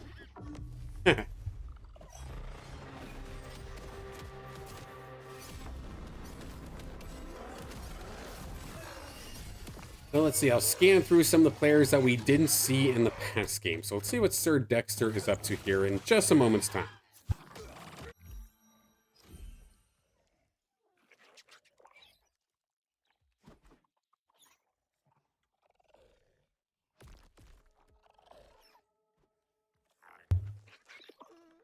Cheers. After the stream, dinner will be ready. We having chicken nuggets tonight. Kids will be happy for that one, that's for sure. But let's take a look at Sir Dexter as they're playing up against Hector. Sir Dexter currently with a heavy Bulwark squad, which honestly, Bulwarks early I think is just really, really good. Because who's going to be mad at just getting more health? I feel like that's just a very, very good way to go. Meanwhile, with Hector, it's not necessarily about the tank. It's all about the attack speed. For fighters on board means that's 25% additional attack speed, not just the fighters, but for your entire team. Is that going to be enough to be able to burn through these bulwarks coming out here from Sir Dexter? It's looking like it. There's a lot of low health bars here for Hector, but I don't think that poor little Rota is going to be able to get the job done. And the Ranger, they tried their damnedest, but not enough to secure some of these kills. And that will knock Sir Dexter down to 74 currently. And let's hop on through with Cyforcer, another player that we haven't necessarily seen for a little bit, but they're going up against the bots. I'm just going to quickly take a look at their team. They might be making Hector's life a little bit difficult. We do see the Greater Monkier coming on through here for Cyforcer. That's going to be a bunch of gorillas that are off the board. And we got Stinky Pinky going up against Hector. Let's go over to Dada Sanya, who's going to be up against Sir Dexter. Let's see Sir Dexter one more time up in the red, but it's going to be Sanya in the green. Little bit of a split comp so far here for Sanya, more so just around the earth and air side of things, and a mixture of rogues and bulwarks in regards to synergies. Very one-sided fight it feels like towards Sanya. We'll have to see if the little fury that does have that accelerating force reactor. I mean, it does get the one elimination, but I don't think it's going to be able to get much more than that. They try their damnedest, but not going to be able to do that. That'll knock Sir Dexter down a little bit more, down to 65. And that actually brings Sanya up to first now, going up against Cyforcers. Now these are our top two players currently in the lobby. So let's take a look and see. Sanya, another one of those players that just full sends on economy. I don't know what it is about Sanya, but they play this over and over again. And we'll have to see if they run out of steam, because sometimes happens. But sometimes they could just run away with it. Let's see. The Cyforcer is kind of doing the polar opposite here with full economy, but does at least have Berserkers with that Greater Monkier. The Monkier is getting kind of focused down a little bit. The Gorilla and the Grocko kind of messing with them. A nice last second heal, though, going to come on through. It's going to stay alive with less than a quarter HP remaining, and it should be able to swarm down the rest of Sanya's Illuvials, unless this TNT can get the absolute perfect Omega. No, not going to be able to actually get it up. Even with the damage reduction by crawling into its shell, it's not going to be enough to actually get the shot off in time. So the swarm down squad from Cyforce are going to be super effective. Let's see what Dr. Spoon's up to, going up against Broken Ego. What kind of team do we have getting built up here, Doc? We got a lot of water to kind of get started off with. Water Harbinger going on through. You do have Tsunami as the Ranger Affinity. The Tsunami, or attempted Tsunami Harbinger, potentially. We'll have to see how this one goes through. But they're up against Broken Ego. That's one of the bots. I have faith that Spoon has this one. We'll go back up to Cyforcer, who did just win that last one. Again, with the 5 air. Very, very tanky on the energy resistance kind of front. But does have a little bit of earth as well. You got the 2 there, so you get 10 additional physical resistance, which is going to be nice dealing with all of these rogues coming out here from Stinky Pinky. But the next best thing here for Cyforcer as well is they do have the 2 alluvial advantage. They did not stay at an early level to maybe find the Kukuraf or find an Exalted Monkier. Just using the Monkier as kind of a transitional carry to potentially a late game squad. And when they have economy and they have the levels and now they have the win here in this one, able to take that one quite nicely. Hector still staying strong in second. Sanya hopefully didn't run out of steam too quickly here. They did just win, or just lost their last one. They have the Riptor joining them now. Let's hop over as we see the NPC round coming on through. And let's get a bit of a lay of the land here. A little bit of a mixture of Scion. You got some Bulwarks here, got some Empaths. This just looks like it's absolutely all over the place. My eye would basically want to say that they're not 100% sure of exactly what they want to build right now. And that's not necessarily a bad thing, because they have at least a couple strong alluvials thanks to spending so much. But they'll probably need to narrow down their focus to try and get some of these synergies going. Because they've got Earth, so they have a little bit of tankiness, and they've got the water, but otherwise they are missing out on a lot of firepower and a lot of tank. While the rest of the lobby is just all completely content on playing economy-based, but yet still seeming so strong. Cyforcer and Hector and Stinky Pinky were very close, if not over 100 credits at the start of that one. So they are extremely rich. Lots of upgrades coming on through. Stinky Pinky finding a Kookaloo, so maybe a Kookaraf potentially around the corner here. And what do they... Actually, Stinky Pinky's team's got me a little bit interested. They're going up against rank, so let's quickly take a scan here. They've got a very early shock, but really can't activate it right now. But they do have Revenant. So Revenant, of course, got to change as well. There's no more crazy shields and healing with Revenant anymore. It's just attack damage gained permanently, if I do recall correctly, when an ally faints, so allowing for a little bit more clutch plays coming out from the rogues. The double Revos coming on through as well, so lots of AoE every single time they cast. As long as they're going into the same target, they could actually do some crazy burst damage, but they are not synced up at all, actually. They're just opting to go for their own targets. But I guess Split might be the success when you do have a Mammoth that is ready to yeet your opponent directly into the group. And that is going to be able to take care of Ranks. Of course, Ranks one of the bots here, but of course, now that the bots actually have levels on their Illuvials, you can never be so certain that it's a guaranteed win. I know I personally, when I play extremely greedy, going for my Scions, heck, I'll lose to a bot, sometimes still. But it's for the economy. It's not a skill issue, I promise. Let's take a look. It's been a little bit since we took a look at Dr. Spoon. Let's take a look, because they're going up against Sir Dexter. So we've got 4 water, 3 fire, so lots of energy regen, and a good chunk of firepower, alongside some Scions, some Harbinger. Heck, even a Stabbin is here for a little bit of rogue action. Meanwhile, Sir Dexter, what do they got going on here? 6 fires and Inferno. So very similar to what I believe we saw Dr. Spoon do last time, with a very high firepower kind of style composition, with even the Furiox being labeled as an Inferno Alluvial. And it looks so far so good. The squad from Sir Dexter, very, very high DPS, and was able to absolutely burn through the bulwarks.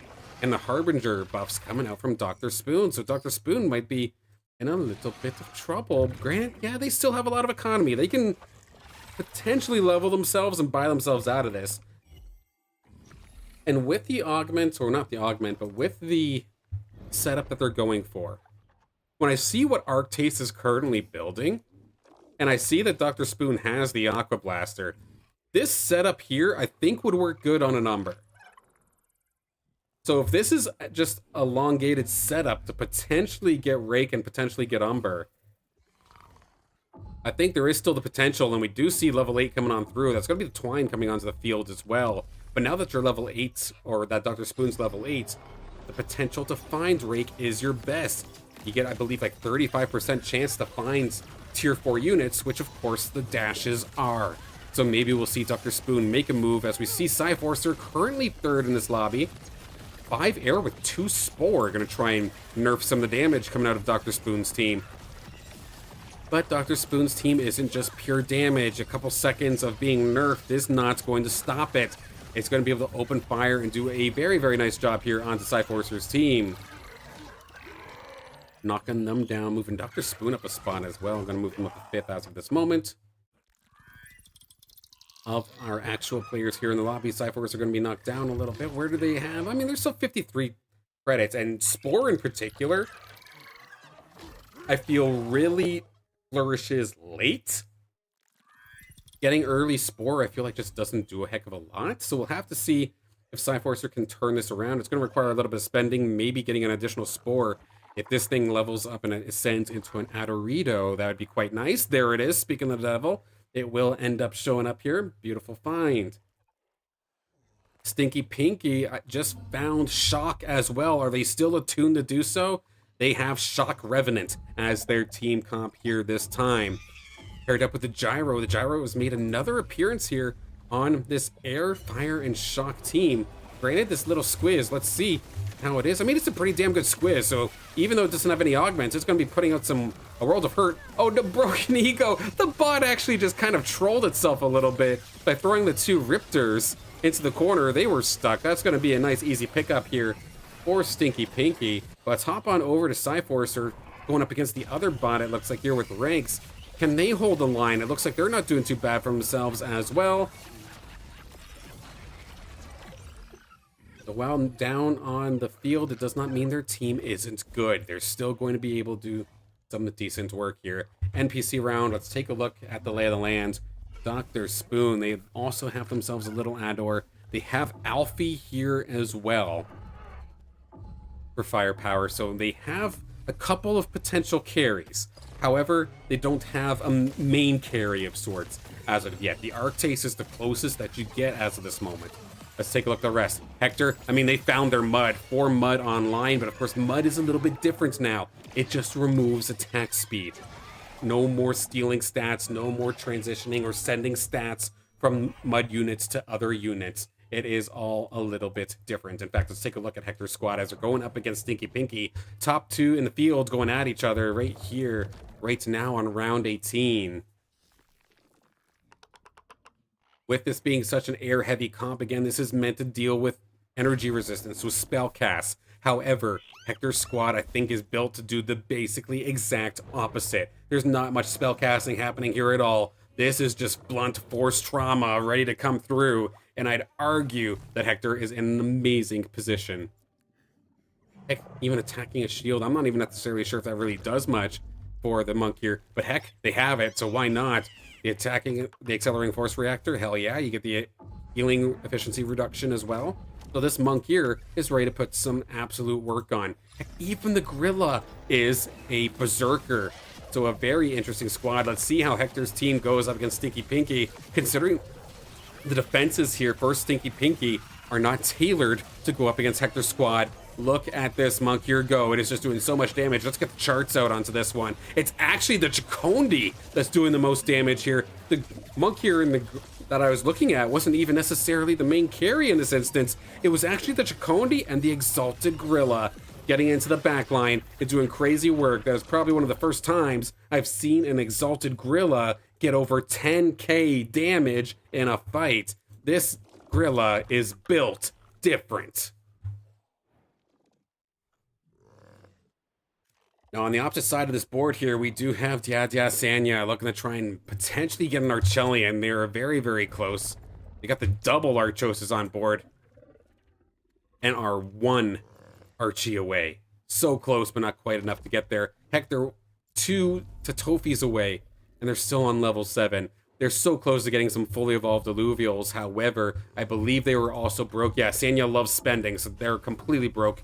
Only 1 coin to their name to go up against Hector's squad, and considering you've got the Gorilla and the Chacondi that are doing such a great job of just assassinating, even the Vermilier ain't going to be long for this world. That thing basically got popped like a squiz. It's not even close. Big damage coming out here from Hector once again. Frontline, backline, don't matter. It's just pure, just physical damage coming on through. Sanya going to be knocked down to 10 health on death's door now. But Stinky Pinky might be close to joining them. They have the shock, but unfortunately, it does not look like they have the tank necessarily to get the job done. They're going to be knocked down to about 16 HP. And Dr. Spoon not far behind as well, 35 currently. Speaking of Dr. Spoon, we actually have Doc versus Sanya. Here, Stinky Pinky is going up against who? Psyforcer. So these are going to be a couple of close fights. We'll try to transition as quick as possible. Based off the team composition, I imagine this one's probably going to get done first, just based off of the pure damage that we have coming out from these teams in this instance. We do have the 5 Bulwarks, 4 Scions coming out here for Dr. Spoon, but who is even being kind of relied on as the carry? I guess you got the Fury, you've got the Alfie. With the Alfie with these things, I love this thing. This Absorbing Pulse Reactor, where you get the 5% attack damage and 5% Omega Power buff on assist. I have been loving this augment, and we will see what the Alfie here for Dr. Spoon can do with it. The nice little combo up with the Mammoth is just going to make it so tough for that backline to survive. So much of it has fallen, and there's still so many tanky bodies here for Dr. Spoon on the defensive side of things. I don't see Sanya being able to break through this, and they will not be able to do so. Sanya will end up falling. Let's go to Stinky Pinky real quick up against Psyforcer. How's this one going? On the red side, it's looking like Psyforcer gets the win. So unfortunate here for Stinky Pinky. They just found the Tibiruko as that fight was happening. They will not be able to get it onto the field. They will end up going down. This now has us with Psyforcer versus Sir Dexter alongside Hector and Dr. Spoon. see. Let's take a look at the Spore comp coming out here from Sir Dexter. So 3 Spore now online. So any single time anybody faints, that's 25% attack damage and 25 Omega power being taken away from your opponent. But again, this is an Inferno squad that has plenty of attack damage, so maybe they don't necessarily mind being nerfed down a little bit. Let's see, Sir Dexter in the green. So far, so good. The ramp fight in the back line here alongside the arc, or is that even just an ace? The little ace just getting involved as well. Being the little escort there for the ramp fight, just helping target whatever it targets. And that was an incredible round here for Sir Dexter. They will end up taking that one. Let's go hop over to Dr. Spoon and Hector, first and second currently playing each other. And it's looking like Dr. Spoon might be able to hang on there unless the Ranger actually has anything to do with it. Got one down. Here comes the ramp fight to the skies. Can you survive the burst? No! They will not be able to do so. Hector will take the hit. And now we have 4 players all essentially within striking distance of each other. Hector leading the charge with 62, but then everybody else, 35, 32, 28. Very close game here in this one. Again, we will have one more game after this. So make sure as soon as this game's done, you want your shot at being on stream, queue up.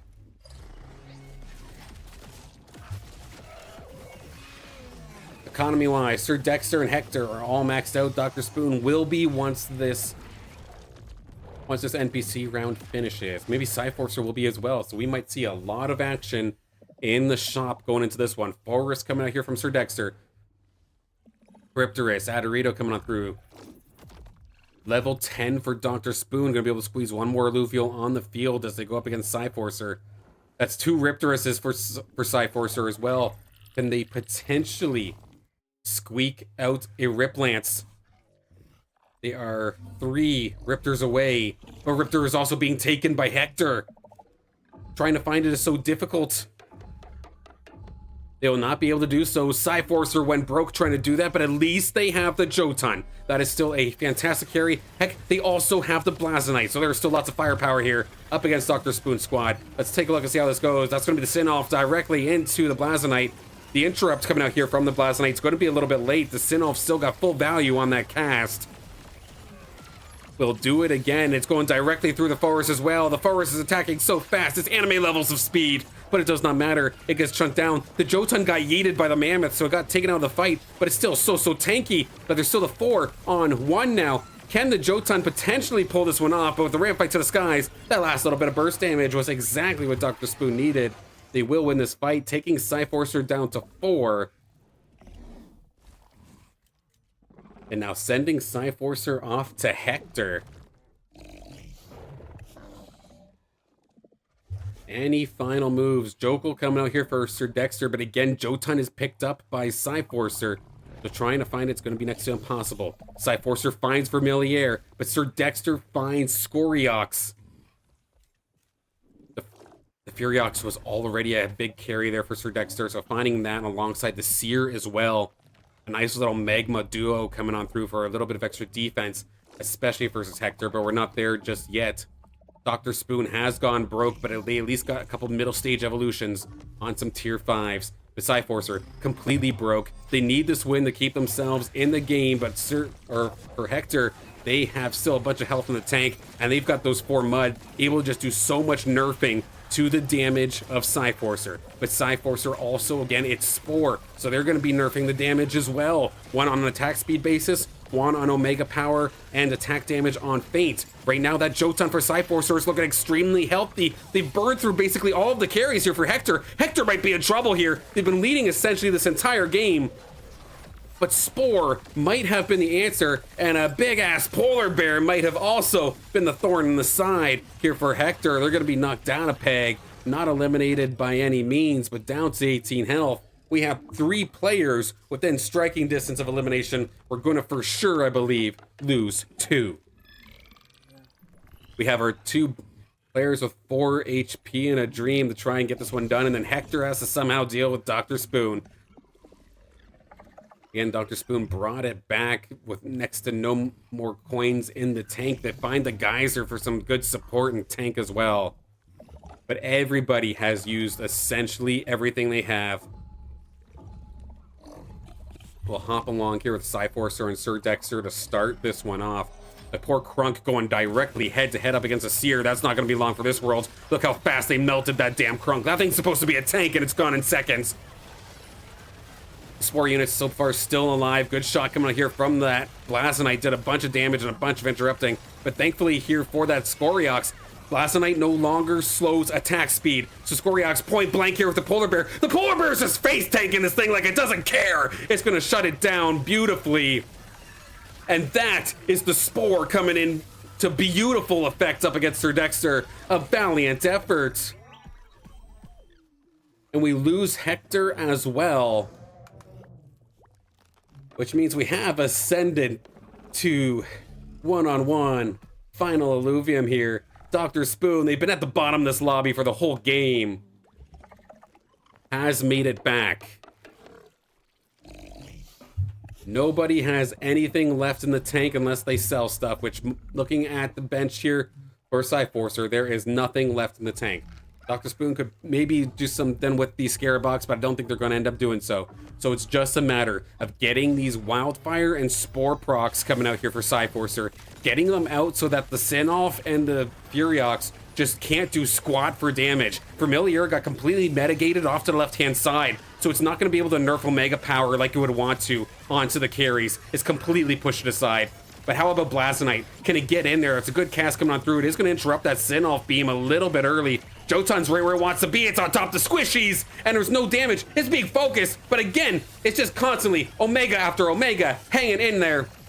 And there is not enough damage to deal with it. Is Dr. Spoon still alive? They are. 11 HP. We've got one little NPC round to break up the fight for maybe a couple final augments here to potentially swing things around. But Cyforcer, their team is absolutely cooking here. They've got so much energy resistance as well because of the error. Just screw the Spore side of things. There's additional 100 energy resistance onto every single member of Cyforcer, which, considering what Dr. Spoon is running, is exactly what they need to be. Like, yes, Furiox is a little bit of a mixture, but Octius, that's energy. Sinolf, that's energy. Mammoth, that's energy. Heck, even Adorito, energy. And Cyforcer's team resists so much of it now, regardless of if Spore is even on the table. But on top of that, on top of how much resistance they have, anytime something faints, Cyforcer is making it so that Dr. Spoon's team loses damage and loses Omega Power. Maxed out as well with 50% of your attack damage and 50 Omega Power gone. Just an absolute beautifully disabling team without actually relying on stuns. What can Dr. Spoon do here? With no credits, or next to nothing for credits. I mean, when in doubt, just get more tanky. We do see the big boy, Titanor, coming on through. Is there a world where you can hold the line long enough, based off of purely healing, that you can get the overtime pulses to win for you? That's how I used to play back in the very, very old Ascendant. I'm not gonna lie, Wildfire Verdant, stacking grass. I don't do damage, but I just let the overtime pulses do it. That might be the way to go here. We'll have to see. The Krunk's gonna get immediately demolished. The Titanor is holding strong, but I mean, it is still getting chunked pretty decently, down to about 3/4. But again, here comes the Spore. Here comes the disabling effects, but the Titanor, it's falling. It's gonna end up going down. The Jotun is exactly where it wants to be. But that is now a Duelef coming out here for Dr. Spoon, and it's ramping up. This is a very, very close fight, but the bear in your face is going to cause problems. And with that, it's not going to be able to survive long enough for overtime to assist. Cyforcer is going to arguably get the upset here and take down Dr. Spoon and win this game. GG's, everybody. What a game.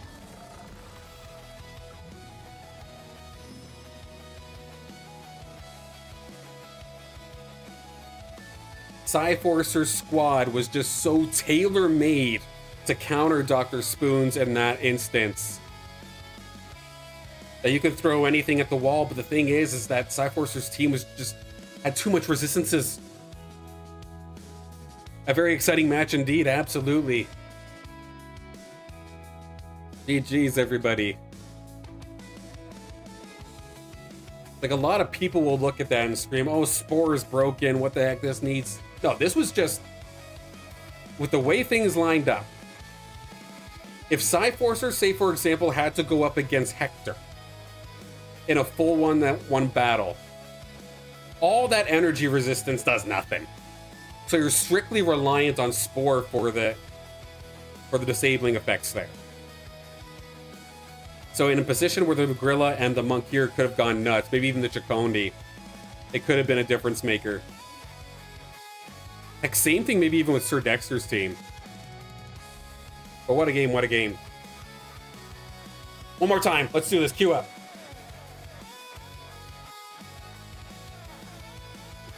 Never see air picked before, but the moment I pick Scions, I get 2 air comps. Yeah, seriously, eh? And this new patch does kind of allow that to happen a lot more, where there are some hard counter-esque kind of play styles. But what I can see happening the more that we end up playing this is, like, say we have a core unit or a core team that we're going for, but then we could pivot defensively as to what we need based off of what we're seeing. So, like, say for example, if I'm playing Scion and I see an air comp coming in, maybe I'm not rushing Sinnoh or Duelef. Maybe I'm not rushing Aphisto. Maybe I'm actually going to transition into Scoriox instead. Or maybe if I still do want to go Duelef, maybe I go something more steam-based where I can utilize an Umber as well. Or heck, if I'm building that Scion composition and I see rogues coming at me, maybe I build my Scion team, but I make sure I have as much Earth implemented into that team as well.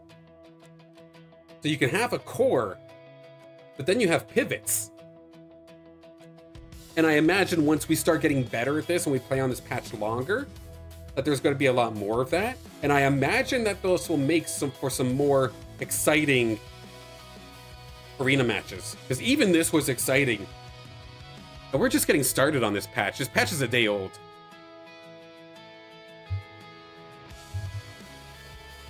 This game's so damn good, man. We just need a reason to get more... Or we just need a reason for more people to play it.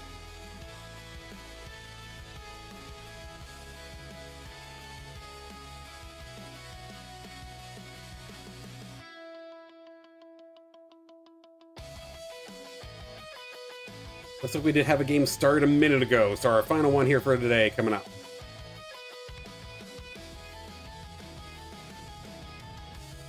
A little bit of a smaller game. I think we have maybe a 5 or a 4 out of 8 or a 5 out of 8. Still be a good one though, nonetheless. Refresh one more time just to be sure. Yep. Yeah, I'll go first one then.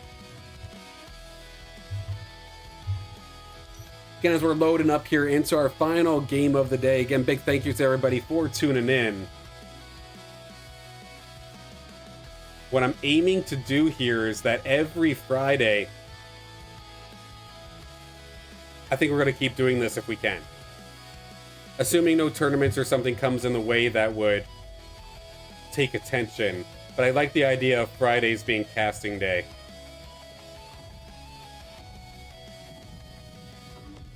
Okay, very quickly here, I see that I'm kind of starting to fade away, slowly being dragged into the Shadow Realm.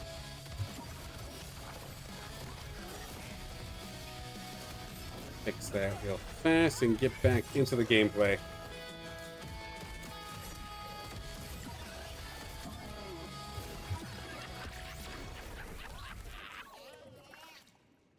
Alright, I think we're good now. Alright.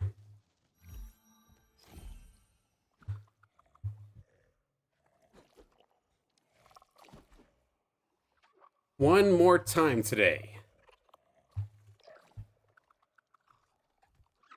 Game number 4 of the... Oh god, excuse me. I don't know if that actually got picked up by the mic, but that was just unlucky timing. But it is what it is. Don't clip that. Anyway, next game online here. We've got Deathnars. We've got Sir Dexter. We've got Hector. We've got Headset Lag, which I believe is a bot. We've got Dia Sanya. We've got Warfighter Hype. Bot Boy Real. Definitely not a bot, I promise. And Uzi EXE. Dear God, if anybody have actually heard that, that would be a first here for me. Unlucky movement, to say the least. The round that we're on right here, right now, we have our region, of course, Crimson Wastes. In theory, this will be a faster one. Everybody's going to be taking 2 more damage than normal off of every single loss, so it's a lot less forgiving for everybody for every single loss.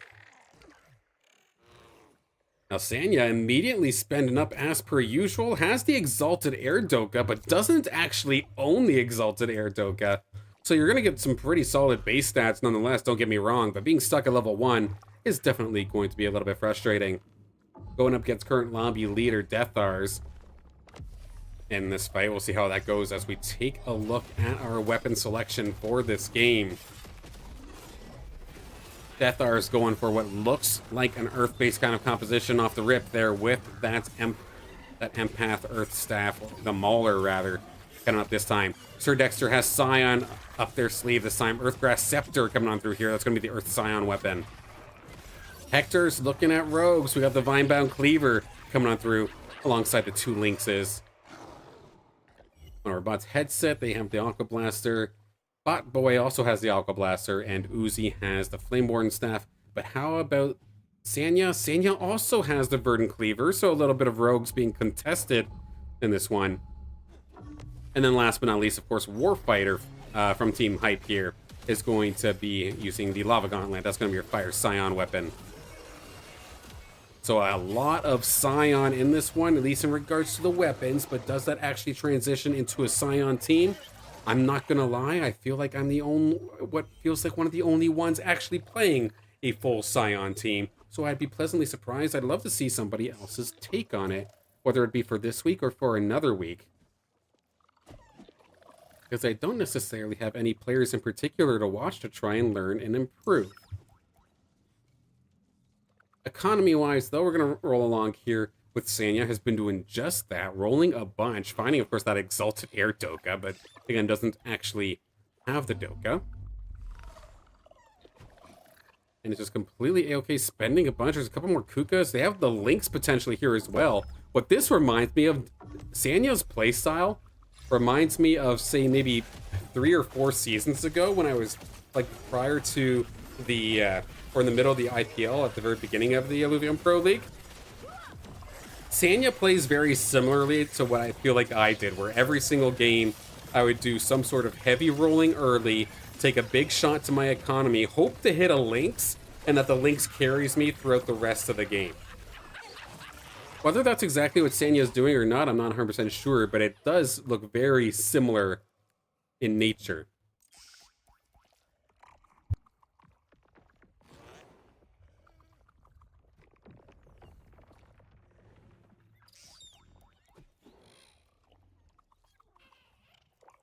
Don't let me yap that long without drinking some water, because my god, my throat is burning, but having a bunch of fun here. I really enjoy myself doing these casts. I'm glad that everybody seems to be enjoying it as well. These streams in particular seem to be the one that brings everybody on board and is easily some of the best performing. And not that I'm all for the performance. At the end of the day, I'm just doing this because I enjoy it and I want to be able to provide something to the Illuvium community, but I love the fact that it looks like everybody seems to be enjoying themselves here as well. And it just makes me very, very happy, and I look forward to many, many more. And then hopefully we'll be ready.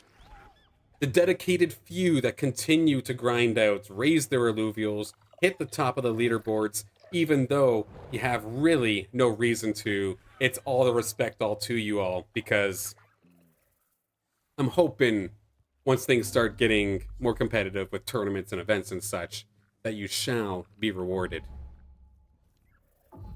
I want to take a look and see what Warfighter's cooking up this time by. We do see the 3 Scions and the Bulwarks coming on through with Harbinger, so a nice little early setup here for Warfighter, a very, very early Magma setup. They could potentially find some flares, maybe level that up into a Singe nice and quick, and then you all of a sudden have Magma. And considering there was how many rogues in this fight, or in this arena match, it looks like there's potentially 2 rogues. I mean, that's probably a good idea, getting the magma, so that without question, you're forcing those rogue players, you're forcing Sanya, and you're forcing Hector to fight on your turf. Which, while the magma doesn't necessarily give you defenses anymore, you're still chipping away, whittling away at the other opponent's alluvials. However, it is a flat rate. It isn't by percent health. So I imagine that magma might be on the underwhelming side, at least a little bit, to start off this patch. But we'll have to see. I'm very curious to see how this one ends up going. We got Warfighter versus Sanya now. Sanya, again, always spending. And did they find the links that they were looking for? I mean, they've got the middle stage evolution, but they don't actually own this one either. It's still a level 1. So it's going to have a hard time diving directly into this Greater Monk Year, which is set up for success. Going to absolutely just clobber away here, but of course that Omega coming out here from that Nimble Lynx is still very, very strong, even at level 1. So even a level 1 Lynx doing a good job. It's nearly taken out the Railu as well. How about that Doka? It got taunted, so it's going to eventually get taken down. Sanya will end up falling here. The backline firepower combined with the Harbingers is going to be too much for Sanya to have to deal up with. But we'll take a look at our leader so far in this one with 6 Earth units already on board. That is heavy physical resistance, and we very well could see something similar to the last game, but reversed. We've seen one player stack up a bunch, or we've seen Cyforcer stack up a bunch of air resistances, and one was able to perform. Well, here we have all of the Earth potentially here, gaining 70 physical resistance, and considering we have 2 rogue players, and we could potentially have Warfighter up here with Magma, which the Furiox or the Scoriox is kind of doing mixed damage, but still mostly physical. Having that additional physical resistance seems like it's covering a lot of these teams here this time by, so Deathars might be set up for success, as we're going to see them take on Uzi. Actually, this is one of the bots, so we'll move over in a second. But it's looking like Deathars here is going to be set up for success. Let's take a look at Sir Dexter and see what they're cooking. Currently going up against Sanya. We see the Scions coming out to play, it looks like, at least a little bit. Not necessarily full committal, but you do see the potential for maybe some sort of Invoker play. We do see the Ranger bound and set up for it. Even though technically it could be bound to a tank right now, and at least getting Harbinger on the board, because the one Invoker isn't going to proc any sort of bonuses. So we'll have to see how this goes. The TNT, how's this guy doing? Okay, that's a nasty TNT. My God, it's hollow too. Gosh dang, nice one there, Sir Dexter. And then, of course, Sanya, again, spent a bunch to try and maybe find that Kuka raft. They're 1 Kuka away, and they're 1 Lynx away, so they're just so close. Potential huge power spike. But how will it do in this battle here, where they're a little bit short-handed? It looks like Sanya's actually in a pretty good spot, but that Lynx is coming on through. The 3-on-1, and of course the Nimble Lynx has to focus on 1-on-1s. It does not have any splash damage. Meanwhile, Vermilio, or the Vermilio, is right there to get the job done quite nicely. One final wind-up takes Sir Dexter down. So Sanya spent early, kind of ran out of steam for at least a little bit, but now they're back into action, finding a stab-in for themselves as well. Nice little pickup. I was going to hop along here with Hector, but Hector's also playing Sir Dexter. We'll see how this one ends up. The Nimble Floor Lynx has been picked up here for Sanya, so if they have the Lynx, that could be a huge spike. And they do actually own the Lynx, so that is going to be a devastating Lynx to take a look at for now. That'll 100% be enough to take care of Bot Boy Real, get one of our bots out of the game. Let's take a look at 2 of our players actually competing up against each other, where we're seeing Hector with 6 rogues. You got the Predator and Vanguard buffs on top of that as well, but also being sustaining. A little bit of a different take on the Verdant Vanguard kind of style that we've seen from a couple patches ago, which is just a tried and true combination that we've seen pretty much regardless of what patch ends up coming out. And that will be another shot here towards Sir Dexter. The Rogues is doing too much damage off the start. And having the sustain too from Verdant, like granted the Verdant, especially Verdant 2, is not going to heal you that much. 30 per second isn't that huge, but at least no matter what, it procs after 10 seconds. It doesn't necessarily rely on your Cling, or your, not your Cling, but your Twine, almost dying in order to proc it anymore. It just automatically happens. So the Ranger just ends up being a portable medic of sorts with the rest of your Rogues. So it's a nice, interesting, different take on Verdant Vanguard that we're seeing come out here from Hector, that the new patch, of course, with that change now allows. Because before, you had to get knocked down to, I believe it was either 65 or 50% health for the Verdant effect to actually proc. That is no longer the case. One thing that's also no longer the case is we no longer have Death Hours with the perfect game. They have been knocked down, pegged down to 83 health currently. Now going up against Sir Dexter once again. Good stun coming out here from Sir Dexter's Scarabok. But is there any damage left on the board? I see nothing but tank. And okay, the Alfie's here. And to be fair, that Alfie did get a pretty sick shot onto the majority of Death Hours' units. But the Alfie has been jumped on. But the Gorilla does end up going away all the way to where the Flood is going to catch it, allowing for Alfie to just essentially get free reign onto the Gorilla. Now it's just a matter of dealing with the clone and dealing with the little Allura. Unfortunately, that cast for Sir Dexter is not going to go into the Allura, as it was in the ground. Could not shoot it then. But slowly but surely, the Pulse is going to come through and finish the job. Sir Dexter going to take that one. And Death Hour is slowly kind of falling on down here, which I'm quite surprised for, because again, I do believe based off of team composition, they have the defenses they want, but do they just have no damage to really follow it up? It seems like that very well might be the case. Currently level 8. They do have Berserker online, but again, it's just this Greater Monkier, which is not a bad Greater Monkier by any means, but a lot of these augments are kind of split up. They're all over the place. Heck, the Nimble Lynx is actually a Berserker, but the Nimble Lynx isn't actually trained up. It's unfortunate whenever I see movement speed as the best stat on an Alluvial, because then that's great, you could get into the fight, but once you get into the fight, you're basically a wet noodle, and it's looking like that's what's ended up being the case here, considering that Hector, for example, does have right behind here this Monarch taken to the skies, just consistently raining it down. This is setting up for not just to be a rogue team, but potentially you'd have Verdant Vanguard alongside Phantom and maybe Inferno as well. That sounds like a crazy combination. A little bit of a full firepower team with Verdant on top of that, similar to what we saw before, but it was with Wildfire. Can we maybe see that with Inferno Phantom? I see the Rampies there. The idea is in mind. We'll have to see if it gets performed on.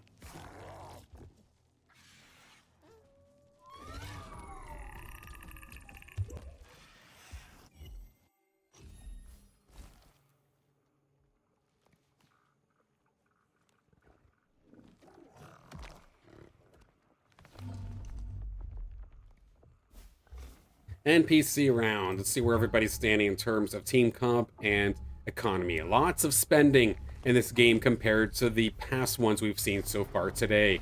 Basically, half the field below 40 as of this moment, if not more. Sir Dexter's still sitting quite pretty above 90 at the end of this NPC round. Warfighter's going to be in a very similar scenario. They did find the Exalted Monk here,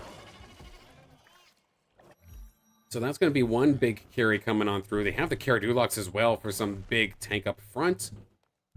And now let's see what happens here with Death Hours and Sanya. Again, Death Hours is set up to be able to tank this, but again, damage might be a little bit lackluster. We'll have to see how it goes up here versus the Revenant squad coming out here from Sanya. That does have the mixture of nature and air, so it has the rogues, of course, has that Lynx, which they do actually own, so it's going to be a powerful one. Could be problematic here for Death Hours. Maybe the single target burst damage coming out here from the Lynx is going to be enough to break through that resistance. We'll have to see in a minute.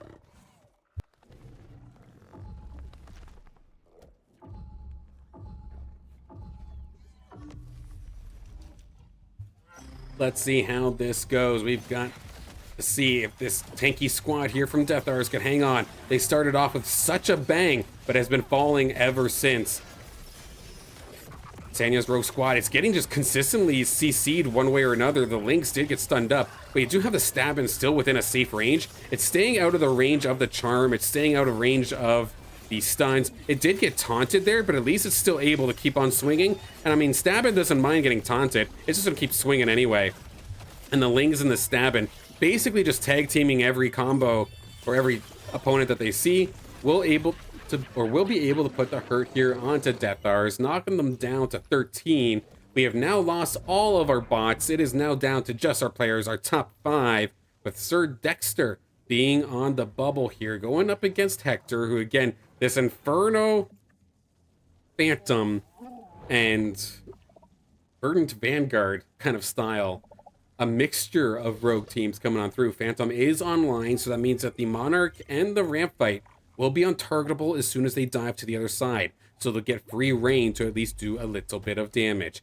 How in the world does Sir Dexter defend against this? Right now, a lot of their Scions are wide open, just asking to be jumped on. The Squiz looks like they will be sacrificed, but at least the Alfie is protected for now. You have the Axodon. The main tank is only dealing with the Twine as of this moment, so all of these rogues have been essentially able to go roam free. The Flood's been the only thing in the background to really try and help it. The Caradulo and the Scarabok have run back to try and help. There are a lot of low health bars here, but it does not look like it's going to be enough. The poor Axodon got left alone. And even though there's so many low health bars, that is not going to be enough. We will lose Sir Dexter here. They will end up falling in 5th. GG's. Nice try nonetheless. But unfortunately here for Sir Dexter, they're going to fall in 5th. But they might not be alone or long. Deathars, their little death spiral seems to be continuing here. Sanya, though, doesn't necessarily, again, have the credits to be able to actually pull out of it. But at the same time, neither does Deathars. They do at least have this Malura here now. But even the Ranger is actually unbound. So, unfortunately, going to be missing out on some sort of utility. Actually, both Rangers in this spot are completely unbound. So both players probably not going to get the most out of the Rangers in this fight, but their Illuvials can still absolutely make up for it. We'll have to see as this goes on through. Again, the Revenant's still coming through. Just imagine if that Ranger was bound to one of the, potentially an Empath, and get yourself another Revenant, but it might still be enough. The Swarm here, the Lynx has just done so much damage that it cannot be ignored. How about the little Rampy to the skies? It does take down one. It is now the Malura versus 2. It's going to get the charm off. Can it actually pull this one back around? It is a close one, and it's looking like the Doka. Again, that's a level 1 Doka. It might not have the HP to survive. But the overtime pulses coming out here. Sanya shall live. Deathars barely going to be knocked out. Sanya gets themselves onto the podium, but now they have to go against the lobby leader. Warfighter Hype is here, ready to rock. Had a little bit of an iffy start, but then about as we were getting into the late stages of the early game, going into the mid game, finding the Berserkers has definitely made a huge difference. But one thing that could potentially make a huge difference here as well, is there a tank that this Ranger can bind to? They found the slash-in, and it's a damn good slash-in, but it dove directly into the middle of everybody. Is it going to be able to survive? No, it got melted away immediately. Sanya is going to get absolutely demolished here. Their carries do not have much time to even breathe. But granted, Sanya still lives with 1 HP. They'll have one more chance to maybe go up against Hector and make this work. But again, Hector's team's still pretty crazy as well. Familiar is here as well. A nice little upgrade. There's so many rogues. Like even the Doka. The Doka is still set up to be the carry, which is absolutely crazy to see. Absorbing Pulse Reactor and everything. It is just putting on as much work as a little tier 0 can do. Not just a little tier 0, but a level 1 tier 0. Still getting the job done incredibly. Saw that Revenant chip over onto the slash-in though. It would definitely give me flashbacks, but of course Revenant is different now. And to be fair, this attack damage buff does go to all units, so it doesn't actually matter that it's going on to the Doka. As long as the synergy is there, it will be procced. But in regards to the two players actually competing up against each other, we do have Warfighter and we do have Hector. Potentially our top two if Sanya can't hang on for a little bit longer. Well, right along with this one, Warfighter at the last possible second picks up the Blazonite. to get that crazy disruption and crazy damage on through, but you still have to deal with this Phantom Verdant Vanguard style with that ramp fight that is just doing a massive amount of burst damage. There's so much damage done across both teams. It's very close, but it's actually going to be the Furiox, the last one standing here for Warfighter, to keep the team alive. An absolute incredible Furiox at that. And it is also a Berserker. Absolutely crazy Furiox coming out here to potentially finish the game off. We did lose Sanya in that fight, so GG Sanya, you'll be making the podium, but down in third. A valiant effort. But as if Warfighter needed any more firepower, they just got a bunch more as well. Riptorus has now evolved, or ascended rather, into the Rip Lance. Level 60 basically has almost all of the offensive stats it could possibly want. This is not a tournament, this is just a ranked game, but hell, we're casting it like it, just for the heck of it, because I want to showcase all the people that continue to dedicate time towards this game and give us exciting matches like the one we have right here, right now. Umber online here for Hector. Could this potentially be the finishing blow? Ramp fight to the skies just absolutely blows up everything around it, but it is just getting so much damage done underneath the drone. The drone was kind of trolling me a little bit, and that was an exact finish there for Warfighter. Warfighter will be the victor here in this ranked game. GG to Hector on second, and a valiant effort throughout both or three of the games that we've seen so far here today. Good performances all around, and again, GG's to Warfighter for winning that one.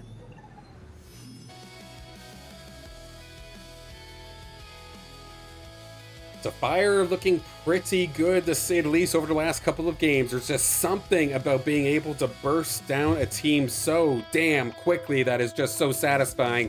But at the same time, the opposite has been true. We've seen some very tanky teams, if they cast themselves into the right potential defenses, they can hold the line versus what feels like anything.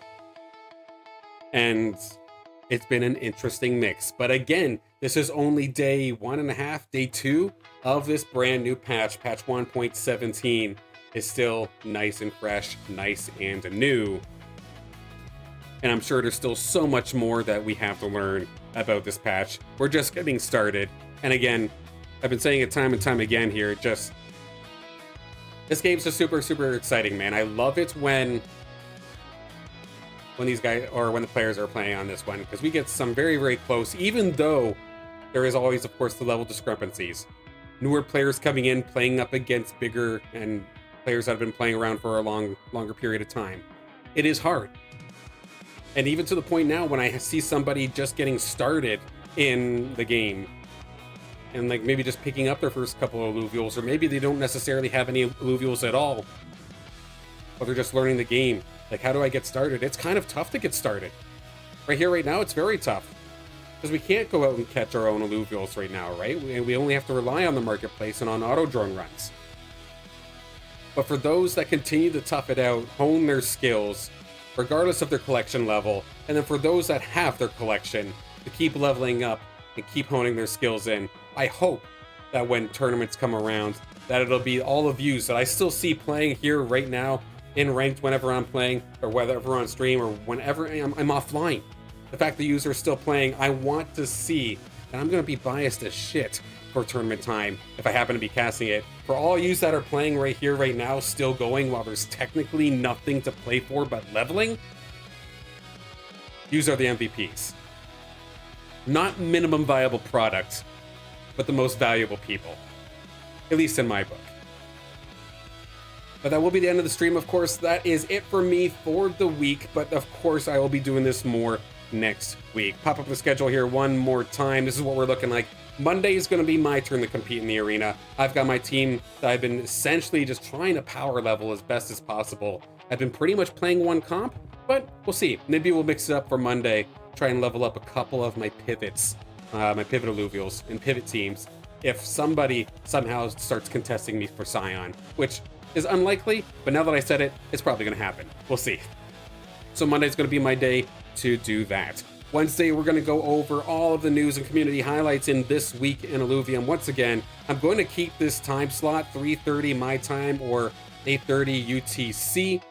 I know the kiddos are kind of yelling in the background and playing and whatnot, but it just feels like this is a better time for everybody overall. Hopefully, the kiddos in the background aren't too distracting. By all means, if they are, I would watch it to let me know. But it seems like this time slot works for more people. So I do want to try and keep it a little bit longer. Then Friday, we're going to do this once again. We are going to pass some more ranked matches. And of course, on the 26th, it says I'm offline, but in theory, that's the last Thursday of the month, which in theory should be a ranked reset. Again, there isn't any announcement or there isn't anything suggesting that I should be thinking this way. But if there is a time for rewards to come back, for a tournament to get announced, or some sort of other gameplay feature or something to be announced, it would be on a ranked reset. So my fingers are crossed, but I'm not holding my breath because, again, if there is no announcement, it doesn't exist yet. So we'll have to see. But either way, a very exciting week coming up. Yes, thank you all for tuning in so much. I'm glad you've had a fantastic time and enjoyed to stream.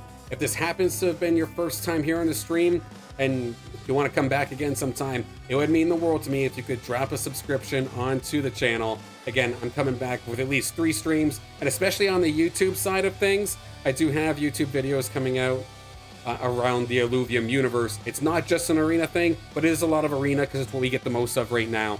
But I'm constantly making stuff around Illuvium, and I've just been loving watching this community, watching the game, and just watching us all grow together. And I'm hoping this is still just early.